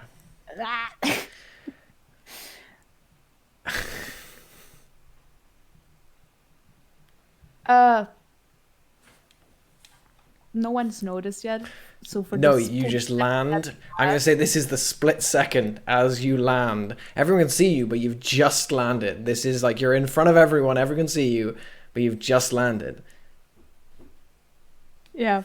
Well, in that split second, Elizabeth just looks at Allison and says, "You gonna rain hell?" Damn right. All right. I'm not gonna open the thing yet. I'm gonna play it smart. I don't want hand-to-hand combat. I'm not good at that. But what Okay. I'm gonna do. Give me 1 second. Mm-hmm. The most amazing idea. As you do that, I'm really sorry, guys. As you do that, inside the top box, Ned Halford, you hear the sound of a gun going off, and you turn and you see a short man in high heels, immaculately dressed, long flowing black hair, goatee, and he goes, "Hello! I'm Gillian Gales, and these are some murderers." And as he says that, you watch as Boris from the House of Donnelly steps out from behind him, these black bugs oozing from his skin and dropping onto the ground with a hiss, and you watch as each of the rich people up there start to stand and move away. Anton Lynch goes, "Oh, for fuck's sake." And that's where we're going to end things tonight. Yes, Can I please wink at Gillian when he walks in? And that's all. You can wink at Gillian if you want.